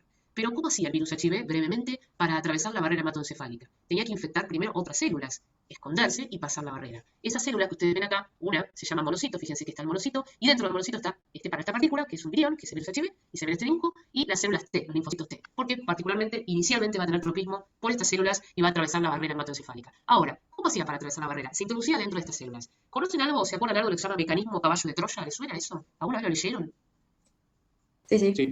Bien, el caballo de Troya en la historia, y perdón que voy un poquito a salir de la medicina y entrar en la historia antigua, ustedes saben que lo que se cuenta es que alguna vez en la edad antigua existió esto que se llamaba caballo de Troya, que fue ni más ni menos que la construcción de un gran esqueleto con forma de caballo, y dentro de este caballo, ¿qué había? Soldados, ¿sí? Que se escondían para poder pasar y después salían de ese caballo de Troya y sorprendían al enemigo, ¿sí? ¿Y por qué muestro esto? Porque el virus HIV hace lo mismo. Introduce dentro de los caballos de Troya, y sus caballos de Troya son los monocitos y las células T, así que hagamos de cuenta de que esta es una célula T. Adentro está el virus HIV, como estaban estos soldados, y el monocito y además el linfocito tipo T también es el otro caballo de Troya. Esto nada más es para mostrarles que el virus HIV es tan inteligente que entra como caballo de Troya. ¿Y qué otro germen tiene esta particularidad? Y les cuento que es una bacteria, que también usa este mecanismo. Se introduce y pasa como un caballo de Troya. A ver. Neisseria meningitis. ¿Cuál? ¿Neisseria me dijiste? Sí. No, ¿sabes que no? La listeria La monocitogenes. tuberculosis. No, la listeria monocitogenes. Listeria monocitogenes, que ya la nombramos en la clase anterior, ¿sí? Como mecanismo bacteriano de meningitis, ¿sí? La listeria monocitogenes tiene la misma habilidad que el virus HIV. Usa mecanismo como caballo de Troya, ¿sí? Pero el resto no hace eso. Tiene otro mecanismo que no voy a poder ahora enunciarles fisiopatológicamente cómo hace cada bacteria, pero sí recordar que el caballo de Troya es un mecanismo muy eficaz que utiliza tanto el virus HIV como algunas bacterias como la listeria monocitogenes. Entonces les voy a mostrar ahora cómo vamos a dividir esta clase, antes de parar unos instantes, cómo vamos a dividir y cómo vamos a estudiar esta clase. Bueno, nuevamente vamos a aplicar todos los conceptos que aprendimos antes. El HIV genera infectológicamente un compromiso difuso o un compromiso focal, lo mismo que aprendimos en la otra clase. Entonces voy a darles ejemplos de infecciones provocadas por el virus HIV que sean de tipo difusas o que sean de tipo focales. Como ya aprendimos, las difusas son llamadas meningitis, encefalitis o meningoencefalitis. Y lo que les voy a hablar entonces son de algunos ejemplos como son la criptococosis meningia, el citomegalovirus, la tuberculosis y el HIV, que es la inflamación del encéfalo provocado por el propio virus HIV y se llama encefalitis por virus HIV. Entonces, fundamentalmente a la fecha, cuando hablamos de compromiso difuso, los ejemplos que les voy a dar hoy es criptococosis meningia, infección por citomegalovirus, infección por tuberculosis y HIV, que es la encefalitis provocada por el propio virus HIV. Y después el compromiso focal. Y dentro del compromiso focal les voy a tener que hablar de abscesos y de masas ocupantes de espacio. Y a la cabeza lo que quiero que recordemos muy bien, y este es el tema más importante de la clase, que es la toxoplasmosis. Pero acordarse que, así que como compromete el sistema nervioso central, también compromete el sistema nervioso periférico. Y cuando compromete el sistema nervioso periférico, entonces el HIV va a ser una causa de neuropatía, polineuropatía, puede inflamar las raíces, puede provocar entonces lo que llamamos radiculopatía, que es una causa de neuropatía tanto axonal como desmilizante, que es una causa de neuropatía autonómica y que puede generar otra enfermedad que no sé si tuvieron la clase que se llama síndrome de Guillain-Barré. ¿Estamos bien hasta ahí? Sí, sí.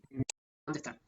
Entonces, sistema nervioso central y periférico. Dentro de esto, compromiso difuso, cuando provoque el HIV, meningoencefalitis, ya sea por el mismo o por otro germen. Y compromiso focal, y cuando hablamos de compromiso focal, básicamente vamos a hablar de la toxoplasmosis cerebral, ¿sí? No se olviden que la médula espinal también está comprometida por el virus HIV y que si inflama la médula, ¿cómo se va a llamar? Mielitis, ¿sí? Y existen también otros gérmenes que pueden, por supuesto, dañar la médula espinal en los pacientes HIV, como son los que están acá, que les muestro, que es la tuberculosis y la coinfección con otros virus, como ustedes ya conocen, el famoso HTLV-1.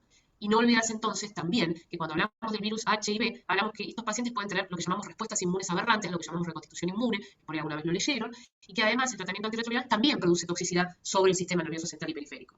Entonces, el daño es central y periférico, focal y difuso. Disculpen que sea tan insistente y que reitere tantas veces lo mismo, pero es mi función que este concepto quede sumamente arraigado. Entonces, fíjense que arriba, en negro y blanco, lo que también destaco es que el virus HIV como infección crónica genera y atraviesa etapas. La primera etapa se llama primoinfección, que es cuando adquiero la infección y entra al sistema nervioso. Después ocurre otra etapa llamada seroconversión, que es el tiempo, como ustedes ya saben, en el que tarda el sistema inmune en elaborar anticuerpos y poder hacer el diagnóstico, por ejemplo, por el famoso ELISA. La infección aguda se considera durante el primer año, yo digo que un paciente con HIV está con una infección aguda durante el primer año del diagnóstico de la infección, y después de ese año, que la infección por supuesto sigue porque no tiene cura, se llama infección crónica por el virus HIV. Aclarado todo esto, tener en cuenta que entonces, dentro de los otros compromisos no infectológicos, existe lo que llamamos deterioro cognitivo, epilepsia y ACV por el virus HIV. Bien, perfecto olvidar esto, que está en negrita, acá, en blanco y negro, y recalcado en rojo, que son la afección de los pares craneales, y acordarse que ya tuvieron la clase de pares craneales, pero les voy contando que el séptimo par es un par craneal bien afectado por el virus HIV, así que la parálisis facial por HIV existe y hay que saber reconocerla.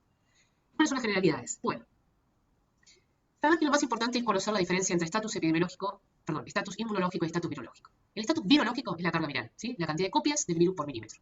Mientras que el estatus inmunológico habla de lo que llamamos, y ya conocemos, que se llama recuento de células TCD4. Entonces, a priori, con pacientes que tienen recuentos de TCD4 mayores de 500, la patología es igual de prevalente que si yo no tuviera HIV. Pero si yo tengo entre 200 y 500 CD4, empiezan a aparecer los desórdenes cognitivos, desórdenes, digamos, motores, pero en general no aparece esto que se llama masa ocupante, que después les voy a contar.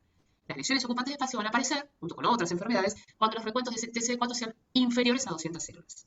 Por lo tanto, siempre es obligatorio que yo tenga que intentar conocer cuál es la carga viral de mi paciente, cuál es el recuento de TCD4 del paciente, porque en función de eso yo pienso en un determinado grupo de entidades o de otras. Recordando que la evaluación cognitiva siempre hay que efectuarla y que el deterioro cognitivo en los pacientes HIV comienza desde la infección temprana. Y por supuesto voy a tener que siempre efectuarle neuroimágenes a los pacientes porque este virus lamentablemente, además de ocasionar enfermedades oportunistas, genera atrofia de cerebro. Y esa atrofia de cerebro es inevitable y ocurre dentro del primer año de infección, y lo pueden ver acá si comparamos un cerebro que tiene HIV y un cerebro que no está infectado por el virus HIV. Como siempre, vamos a utilizar un montón de metodologías microbiológicas para efectuar estos diagnósticos. Una infección, no por HIV, sino las infecciones oportunistas, siempre el último recurso va a ser la biopsia de cerebro. Entonces les voy a hablar de esto que se llama fase inicial, que es la primoinfección. Como ustedes se pueden imaginar, es el momento en el cual el virus llegó al cerebro y puede ser tanto sintomático o asintomática, y lo primero que ya saben que ocurre es que no bien mi infecto empiezan a bajar los linfocitos TCD4, donde es una etapa en la que, como es primoinfección, todavía no hay anticuerpos, así que esto se llama periodo de ventana y este paciente puede contagiar, y saben entonces que la seroconversión es el periodo siguiente, que ocurre entre 2 y 6 semanas después de la primoinfección, y que ese paciente que tiene que estar atravesando ese periodo de ventana contagia, pero cuando hay anticuerpos ya puedo diagnosticar de manera indirecta la enfermedad.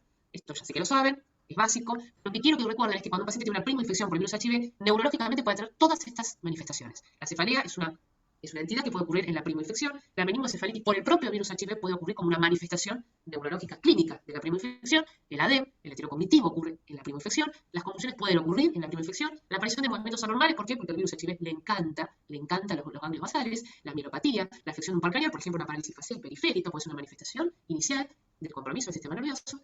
Y, por supuesto, el síndrome de Guillain-Barré, que hay que pensarlo siempre en un paciente recientemente infectado por el virus HIV.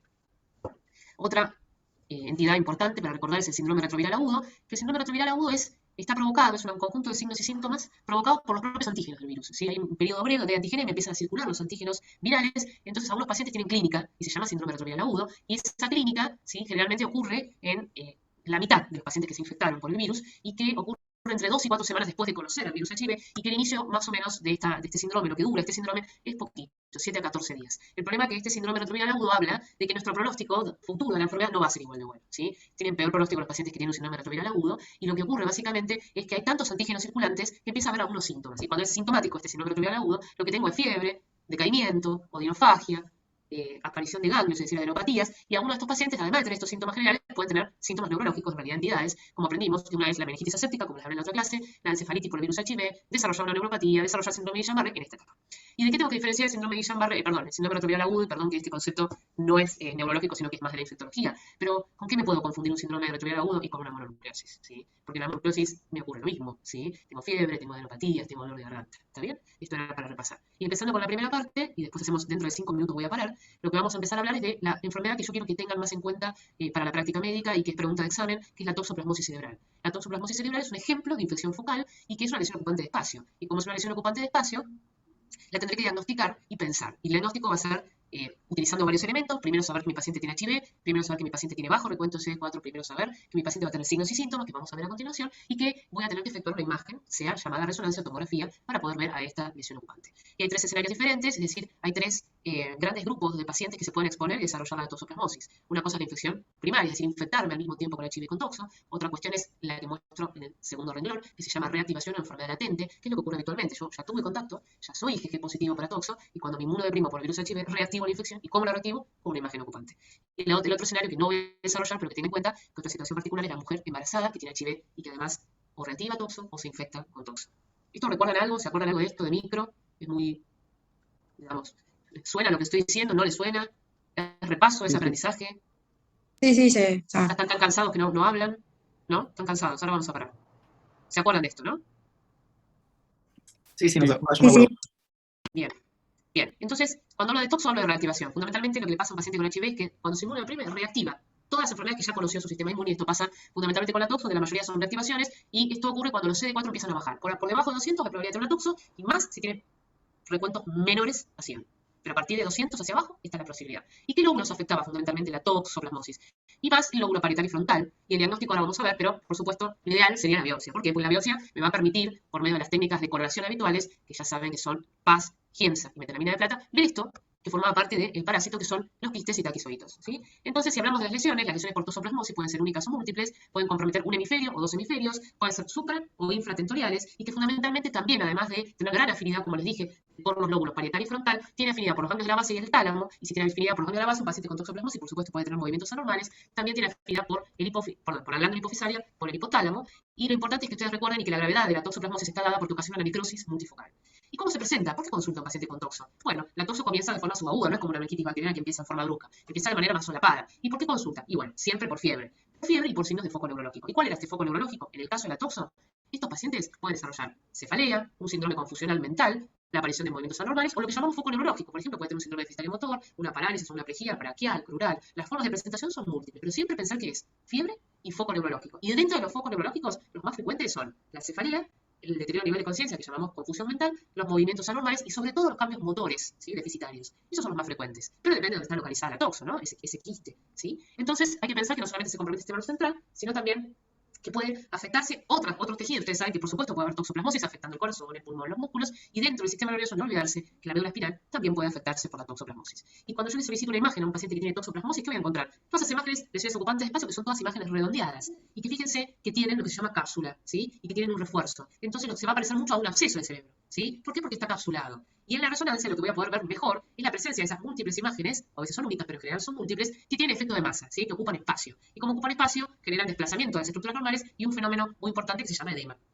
Entonces, fíjense que estas son imágenes donde veo lesiones redonditas, ocupantes de espacio, y que algunas de ellas, si se han visto contraste, pueden tener esto que se llama anillo, que es un refuerzo. Así que la toxoplasmosis se ve de esta manera. Fíjense, lesiones en anillo y lesiones en anillo, ocupantes de espacio con mucho edema perilesional, que desplazan a veces la línea media y producen efecto de masa. Vamos a cortar acá y les voy a pedir si 10 minutitos podemos parar, ¿sí? ¿Están de acuerdo? ¿Así descansan un poquito? ¿Están de acuerdo o quieren seguir? No, descansen. ¿Descansamos 10 minutos? Esto es democrático, yo soy democrática. ¿Descansamos o seguimos? Descansamos. Gracias. Descansamos. Gracias. Entramos al segundo link, ¿no? ¿Ya?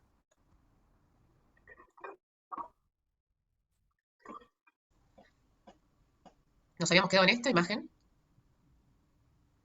Bien, que corresponde a lo que estábamos hablando anteriormente, antes de terminar y hacer este lapso, que se llama toxoplasmosis cerebral. Dijimos que la toxoplasmosis cerebral era una lesión oportunista, era una enfermedad, oportunista, que ocasiona lesiones ocupantes de espacio, y es la principal enfermedad neurooportunista, como un ejemplo de compromiso focal, de pacientes que están inmunodeprimidos por el virus HIV. Y como pueden ustedes observar en estas resonancias de cerebro, esta en corte axial esta en corte sagital, la de abajo en corte axial y la última también en corte axial, lo que muestra son numerosas imágenes ocupantes de espacio, redondeadas, que si se administró una sustancia de contraste, en este caso como es resonancia en gadolíneo, pueden verse entonces estas realces, estos realces que llamamos anillos, ¿sí? Que esto nos hace dar cuenta y pensar de que, en definitiva, estas lesiones ocupantes se comportan también como abscesos. Lo que pasa es que, por supuesto, no son abscesos bacterianos, no son piógenos, y que, fundamentalmente, lo que voy a ver alrededor y lo que produce también la clínica y el daño a este paciente no es solamente la existencia de esta imagen ocupante, sino de esto, que ustedes ven que tiene un halo de otra densidad, en este caso se llama edema, ¿sí? Este halo es edema. Y estas imágenes pueden ser múltiples. Fíjense acá que hay una muy pegadita a la corteza, y si está pegadita a la corteza, ¿qué clínica puede tener, por ejemplo, este paciente que tiene esta imagen en esta resonancia en corte sagital? Si tiene esta imagen en corte sagital, el corte sagital. ¿Algún déficit sensorial? Sí, puede tener déficit sensorial, pero fíjate, primero trata de decirme en qué lóbulo está y lo que yo te estoy tirando como una especie de soga para que me digas si es que está en contacto con la corteza. Entonces, está en contacto con la corteza, ¿qué clínica puede tener este paciente? Es para que piensen nada más, ¿eh? Corteza, Si corteza. está en el lóbulo parietal, entonces puede tener déficit de atención. Sensitivo, campo. sí, atencional. ¿Y qué más está cerca de la corteza? Ahora no importa si es parietal. Déficit Corteza. motor. Sí, eso más si es frontal, ¿no? Corteza frontal. Prefrontal, premotor. ¿Y qué más? Si está cerca de la corteza.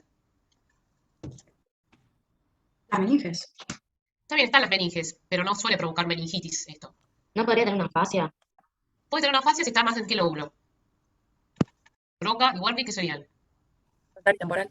Sí, frontal y temporal. Y si está cerca de la corteza, ¿no puede tener convulsiones este paciente? Fíjate esta imagen. Fíjense esta imagen. Está súper cerca de la corteza. Y esta imagen, esta lesión, está irritando la corteza. ¿Puede tener convulsiones este paciente? Sí. O sea que este paciente puede, por ejemplo, si yo me imagino, ¿por qué consultó este paciente que tiene esta imagen que está... Mi cursor lo ven, ¿no? Mi cursor lo ven. ¿O no? Sí. Sí, lo vemos. Mi cursor lo ven bien, porque a veces mi cursor no se ve, por eso. Bueno, si tengo esta imagen acá y tengo una lesión ocupante de espacio y tengo edema, fíjate, está en contacto con la corteza, bien superficial. Entonces, puede tener un síndrome irritativo comicial, es decir, tener crisis epiléptica por esta lesión que está irritando la corteza. ¿Se entendió cómo pensarlo? Espero que sí, pero siempre estos pacientes vienen con fiebre y signos de foco. Y el foco puede ser de todo lo que ustedes han mencionado. Foco motor, foco sensitivo, síndrome irritativo comicial, etc. Bien, esto es lo que quiero que ustedes vayan grabando como concepto de la toxoplasmosis cerebral. Enfermedad frecuente, grave, ocupante de espacio, menos de 200 CD4 y consulta por fiebre y un signo de foco neurológico. ¿Cuál? De acuerdo a dónde está, ¿sí? Bien. Entonces, ¿cómo hacemos ahora el diagnóstico de un paciente que tiene toxoplasmosis cerebral? Bueno, tengo que saber qué es HIV, tengo que saber el recuento de CD4 y lo que voy a intentar hacer es obtener una muestra de líquido cefalorraquídeo. Usted me va a decir, pero ¿cómo? Si hace un tiempo me dijiste que un absceso no se puede usar. Bueno, estrictamente hablando, esto no son abscesos de cerebro. Se ven como abscesos de cerebro, se comportan imagenológicamente, pero no es de mala práctica si la imagen no es muy grande y si no desplaza la línea media y si no hay mucho edema, se puede intentar hacer una punción. ¿Y para qué sería hacer una punción lumbar? En realidad no sería para diagnosticar propiamente dicha la toxo, en realidad es para diagnosticar otras causas que pueden ocasionar lesiones que son muy parecidas, comportamientos clínicos que son muy parecidos. Y si pudiéramos hacer una punción lumbar, que no es obligatorio hacer, pero si pudiéramos hacerla en el centrifugado del líquido cefalorraquídeo, puede ser líquido cefalorraquídeo, el microbiólogo la va a centrifugar, ahí podríamos ver directamente a los taquizoiditos que pertenecen a este parásito, ¿no? Y si hago una tinción, lo que tendría que hacer con GEMSA es volver a ver también esto que se llaman taquizoiditos.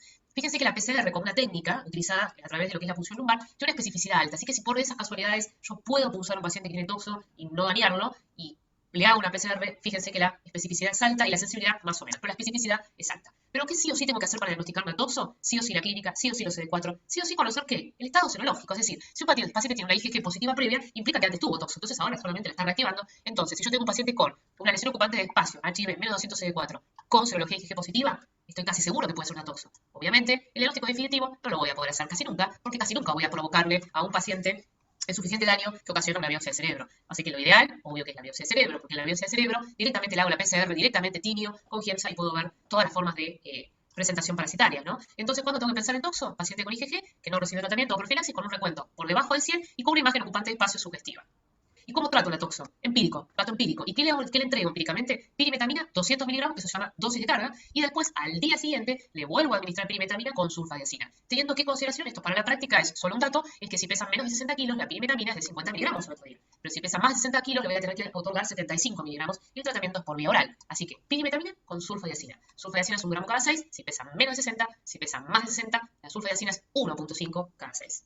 La dexametasona no es obligatorio utilizarla, pero si hay gran edema, gran componente de edema, y los síntomas están siendo ocasionados por el edema más que por la lesión ocupante, se puede administrar dexametasona. Pero no se olviden que estos pacientes están inmunocomprometidos. Lo mismo que si el paciente desarrolla convulsiones. ¿Hay que colocarle tratamiento anticomicial a estos pacientes? No. Si no tienen crisis epilépticas, no. Pero si hay un síndrome irritativo comicial por esta lesión, sí.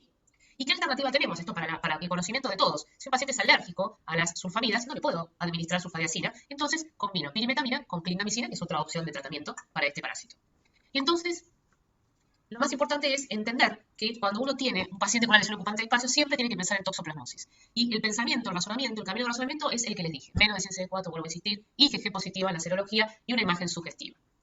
Como siempre, voy a intentar, si puedo, hacer la punción lumbar. Si no puedo, no la voy a hacer y voy a usar los datos que antes les mencioné. Entonces, en la conclusión, hasta ahora, lo que tenemos para recordar es que la toxoplasmosis, se lo vuelvo a decir porque esta es la pregunta de examen, si les preguntan al HIV les van a preguntar toxoplasmosis. Toxoplasmosis cerebral es la principal infección neurooportunista. La confirmación diagnóstica, obvio, que va a ser la anatomía patológica por biopsia, que no lo hacemos habitualmente en la práctica. Si no podemos diagnosticar, hubiéramos descartado todas las otras enfermedades, sí se puede tomar una biopsia de ella. Y la presentación clínica florida, convulsiones, fiebre, cefalea, deterioro sensorio, movimientos anormales, y es en forma de masa ocupante. Entonces, ahora que ya vimos toxoplasmosis, vamos a desarrollar Chagas masa de manera muy breve, como otro ejemplo de compromiso difuso del sistema nervioso por el virus HIV y que es focal. ¿Por qué? Porque la enfermedad de Chagas masa, cuando produce manifestaciones neurológicas, lo hace bajo dos grandes entidades. Es decir, puede causar un compromiso focal llamado lesión ocupante y esa lesión ocupante se llama chagoma. Pero también puede ocasionar un compromiso difuso. Entonces existe la meningoencefalitis por Chagas. Ahora, ¿qué es más frecuente? ¿Tener un chagoma o tener una meningoencefalitis por Chagas? Les cuento que por lejos lo más frecuente que ocasiona la enfermedad de Chagas masa como neurooportunista es el chagoma. Es decir, que cuando tengo lesiones ocupantes de espacio, además de poder tener una infección por toxo, lo más probable también es que si tengo epidemiología compatible y tengo diagnóstico previo a enfermedad de Chagas, lo que esté desarrollando se llaman chagomas. ¿Y qué son los chagomas? Imágenes ocupantes de espacio. ¿Y qué característica tiene esta enfermedad llamada Chagas masa? Es que no es ni más ni menos que la reactivación de una enfermedad crónica llamada Chagas crónico y que va a ocurrir cuando los pacientes tienen, al igual que toxo, menos de 100 CD4. Y acordarse que en realidad lo más difícil en la práctica médica es diferenciar una toxo de un Chagas. ¿Por qué? Porque la imagen es igual, porque la clínica puede ser muy parecida. Entonces, Toxoplasma gondii compromete con más frecuencia la corteza y los ganglios de la base. Fíjense este dato. Mientras que Tipanosoma cruzi, causal de la enfermedad de Chagas, suele comprometer más la sustancia blanca y muy raramente la corteza. Esto es una perla para que guarden para el futuro, ¿sí? Entonces, es un chagoma, es una imagen ocupante del espacio, es una lesión redondeada que puede ser única o múltiple y que al igual que toxo, fíjense, tiene una cápsula. Y al igual que toxo, si yo administro sustancia de contraste, como es ligado líneo en una resonancia de cerebro, voy a ver lo mismo. Una imagen redondeada que adquiere lo que se llama refuerzo con la sustancia de contraste y que tiene edema perilesional, ¿sí? Son de gran tamaño en general y lo que daña no es solamente la presencia de lesión, sino otra vez el mismo concepto, es el edema perilesional. Y entender que es tan difícil esta entidad, ¿por qué? Porque clínica y radiológicamente es igual a la toxo. Clínica y radiológicamente me lo confundo con toxo. Entonces, ¿cómo hago el diagnóstico de Chagas? Chagas, saben que como cualquier parásito tenemos métodos directos y métodos indirectos. Los métodos indirectos son los métodos serológicos. Acuérdense la inmunoglobulina, la IgG, por técnica de ELISA, la inmunofluorescencia indirecta, la hemoaglutinación, la aglutinación de partículas en látex y otras técnicas que ustedes estudiaron y que no voy a detallar, pero sí les tengo que recordar que se llamaban micromatocrito, gota gruesa, centrifugación en Straub, métodos directos como el seno-diagnóstico. ¿Se acuerdan? Y ahí está el teatoma infectans, la vinchuca, en la vulgaridad, que es el vector. Y, por supuesto, puedo también obtener por muestra sanguínea el parásito circulante, y eso se llama parasitemia, y tener en cuenta que los pacientes HIV con Chagas tienen parasitemias más altas con respecto a los pacientes que no tienen HIV. Así que si yo tomo muestra sanguínea de estos pacientes y justo en este momento el paciente tiene una parasitemia, está circulando el Trypanosoma cruzi, va a ser una parasitemia alta, con alta carga, y voy a poder también hacer un diagnóstico de la enfermedad. Teniendo algunas precauciones, también se podría efectuar una punción lumbar, y si yo efectuara una punción lumbar, podría hacer lo mismo que hacía con toxo. Centrifugar la muestra y en este caso no voy a ver quistes y taquizoides porque eso es toxo, pero sí voy a ver algo que ustedes bien recuerdan que se llaman tripomastigotes. Los tripomastigotes son la forma del parásito circulante. Y fíjense que lo que les muestro en esta foto es una imagen histológica, fotografiada, del centrifugado del líquido cefalorraquídeo obtenido por punción lumbar, y acá tenemos al tripomastigote en el líquido cefalorraquídeo. Entonces, si yo pudiera obtener esto, es muy raro de ver, pero si puedo visualizar el tripomastigote, no hay duda de que esta enfermedad está provocada por Chagas, y idealmente, por supuesto, si yo haría la biopsia del cerebro, vería la otra forma de presentación parasitaria, que es la mastigote. Acuérdense que los mastigotes están en los tejidos, y los tripanosomas son las formas circulantes. ¿Se acuerdan de esto o más o menos? Más o menos. ¿Por qué más o menos? ¿He dicho que Chagas era en sustancia blanca? Más que Sustancia blanca, a ver, todo el parénquima puede ser afectado, pero más probabilidad ocurre de que la sustancia blanca esté comprometida en la infección por Chagas que en las infecciones por toxo. Pero todo está comprometido. Puede afectar sustancia blanca, sustancia gris, un hemisferio, los dos, de manera cortical, de manera subcortical, supratentorial, infratentorial. Esto que yo te digo es para que cuando tenga que diferenciar una de la otra tengan en cuenta algunas consideraciones, ¿entendés? ¿Sí? Porque no es lo que yo había dicho, en realidad es lo que está escrito, ¿no? Chagas y toxo, los dos, son lesiones ocupantes de espacio que pueden ocasionar lesiones en todo el encéfalo, ¿sí? Tanto sea como una presentación meningoencefalítica o como una lesión ocupante de espacio, ¿sí? Esto que yo te decía es simplemente, vuelvo a esta diapositiva, tal vez es lo que me estás preguntando, es para tener algunas perlas para darse cuenta imagenológicamente si puede ser la toxo o puede ser una enfermedad por Chagas, ¿sí? En general, toxoplasmosis suele invadir más los ganglios de la base y le gusta un poco más invadir la corteza, mientras que Trypanosoma cruzi puede comprometer con un poco más de frecuencia la sustancia blanca y raramente la corteza. Estos son perlas, ¿sí? ¿Claro? Sí, sí, perfecto. ¿Seguro? Muy bien. ¿Y cómo voy a tratar y cuándo voy a tratar un Chagas? Bueno, ¿qué etapas? ¿Qué etapas? ¿En qué etapas trato un Chagas? En la etapa aguda, como manifestación neurológica, en la etapa crónica temprana y cuando reactivo la enfermedad por Chagas y hago un chagoma, desarrollo un chagoma en el cerebro, ¿sí? ¿Y con qué lo trato? Con antiparasitario. ¿Cuáles? Dos. Benzimidazol y nifurtimox. No hace falta que sepan esto, sí recuérdenlo, y sepan que el problema de usar benzimidazol y nifurtimox es que el efecto adverso es neuropatía periférica. Así que mucho cuidado con los pacientes que tratamos para toxoplasmosis, porque estas drogas son causas tóxicas de neuropatía periférica. Entonces ahora, este cuadrito busca diferenciar toxo de Chagas. Toxo de Chagas. ¿Cómo hago para diferenciar toxo de Chagas? Y bueno, lamentablemente biopsia no suelo hacer. Entonces tengo que tomar algunas herramientas, a ver si ahora les queda un poco más claro. Primero parto de un paciente HIV con menos de 100 CD4. Si tiene menos de 100 CD4 puede desarrollar tanto lesiones de toxo como lesiones de Chagas, ¿no? Entonces le hago la serología de los dos. Serología de Chagas, serología de toxo. Si el paciente tiene serología positiva para Chagas, yo ya tengo un argumento para pensar que es Chagas. Pero les cuento lo que hacemos en la práctica diaria. En la práctica diaria, a los pacientes, si tienen serología positiva para Chagas y epidemiología compatible, los tratamos de las dos maneras. Es decir, usamos tratamiento empírico para toxo y al mismo tiempo lo tratamos como si fuera Chagas. ¿Sí? Al mismo tiempo. Ahora, si el paciente tiene serología negativa para Chagas y no tiene una epidemiología compatible porque pudo haber estado en contacto con el tratoma infectas, yo lo voy a tratar como si fuera una toxo. ¿Por qué? Porque es la causa más frecuente de lesión ocupante de espacio. ¿Sí? Y después fíjense que en el recuadro tengo otros argumentos, como son solicitar lo que ya les conté, la parasitemia para Chagas, que si es positiva no va a haber duda que el paciente tiene Chagas. Pero en la práctica quiero que se queden con el concepto de que todo parte de las serologías y de, lamentablemente, tratar los dos si la serología es positiva, tanto para Chagas como para toxo. Otra entidad que es una imagen ocupante de espacio es el linfoma primario del sistema nervioso. El linfoma primario del sistema nervioso es una enfermedad muy grave y que se manifiesta ocupando espacio. Es un tipo de linfoma no Hodgkin y ustedes saben que los linfomas pueden ser Hodgkin o no Hodgkin. Dentro de los linfomas no Hodgkin, el 15% pueden ser linfomas en el sistema nervioso, llamamos linfoma primario del CNS. ¿Cuál es el problema de esta entidad? Y que es muy grave. Es muy grave y que lamentablemente el diagnóstico suele ser de origen tardío y que lamentablemente el paciente no experimenta lo que llamamos cura de este linfoma y habitualmente muere. Entonces pensamos que sí o sí, el problema de este paciente es el recuento de CD4. Fíjense que el linfoma primario ocurre cuando el paciente desarrolla recuentos de CD4 por debajo de 50. Entonces, el grado de malignidad, y les pongo en el tercer renglón, es de grado intermedio o alto. La presentación es extranodal porque está en el cerebro, fuera de los nódulos. Es un tumor muy agresivo, es una enfermedad marcadora de SIDA y es 1000 veces más frecuente que un paciente que no tiene HIV.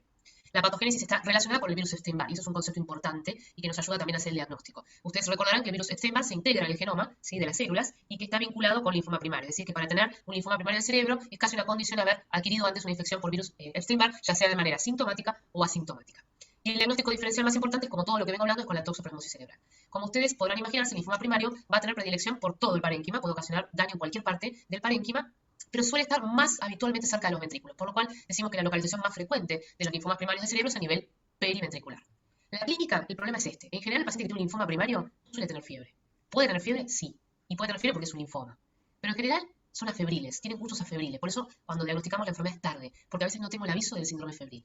Directamente el paciente acude a la guardia con síntomas focales y la masa ocupante ya está establecida. ¿Y cómo hacemos el diagnóstico? Acá sí, como es un tumor, tengo que intentar hacer anatomía patológica. Tengo que intentar. ¿Y cómo lo voy a intentar? Con una biopsia guiada por una técnica que se llama estereotaxia, que lo que hace es colocar un anillo, como si fuera un escudo, alrededor del cerebro y con una guía de imagen, con una aguja, toma la muestra, hace la recolección de la muestra y, por supuesto, la anatomía patológica. Pero las neuroimágenes, que es la resonancia fundamentalmente, es la que me ayuda. ¿Por qué me va a ayudar la resonancia? Porque voy a ver una imagen ocupante de espacio, ahora la vamos a ver, hiperintensa, entre 2 y FLAIR, que genera efecto de masa y que habitualmente está cerca de los ventrículos. Y fíjense, esto es un ejemplo de una resonancia del cerebro en corte coronal, donde puedo ver una masa que en esta imagen lo que hicieron fue medirla y mide 4×4, y eso es muy grande en el encéfalo, y que provoca herniación transtentorial. Fíjense que esta masa está provocando una herniación a través del tentorio y que genera esto que se llama edema. Esta es una imagen compatible con, por supuesto, se confirmaría con una anatomía patológica, pero así es como puede verse un linfoma primario del cerebro. En general es una lesión grande, única, con mucho edema, que desplaza la línea media y que puede provocar herniación transtentorial. Y fíjense que está cerquita de los ventrículos. Al linfoma,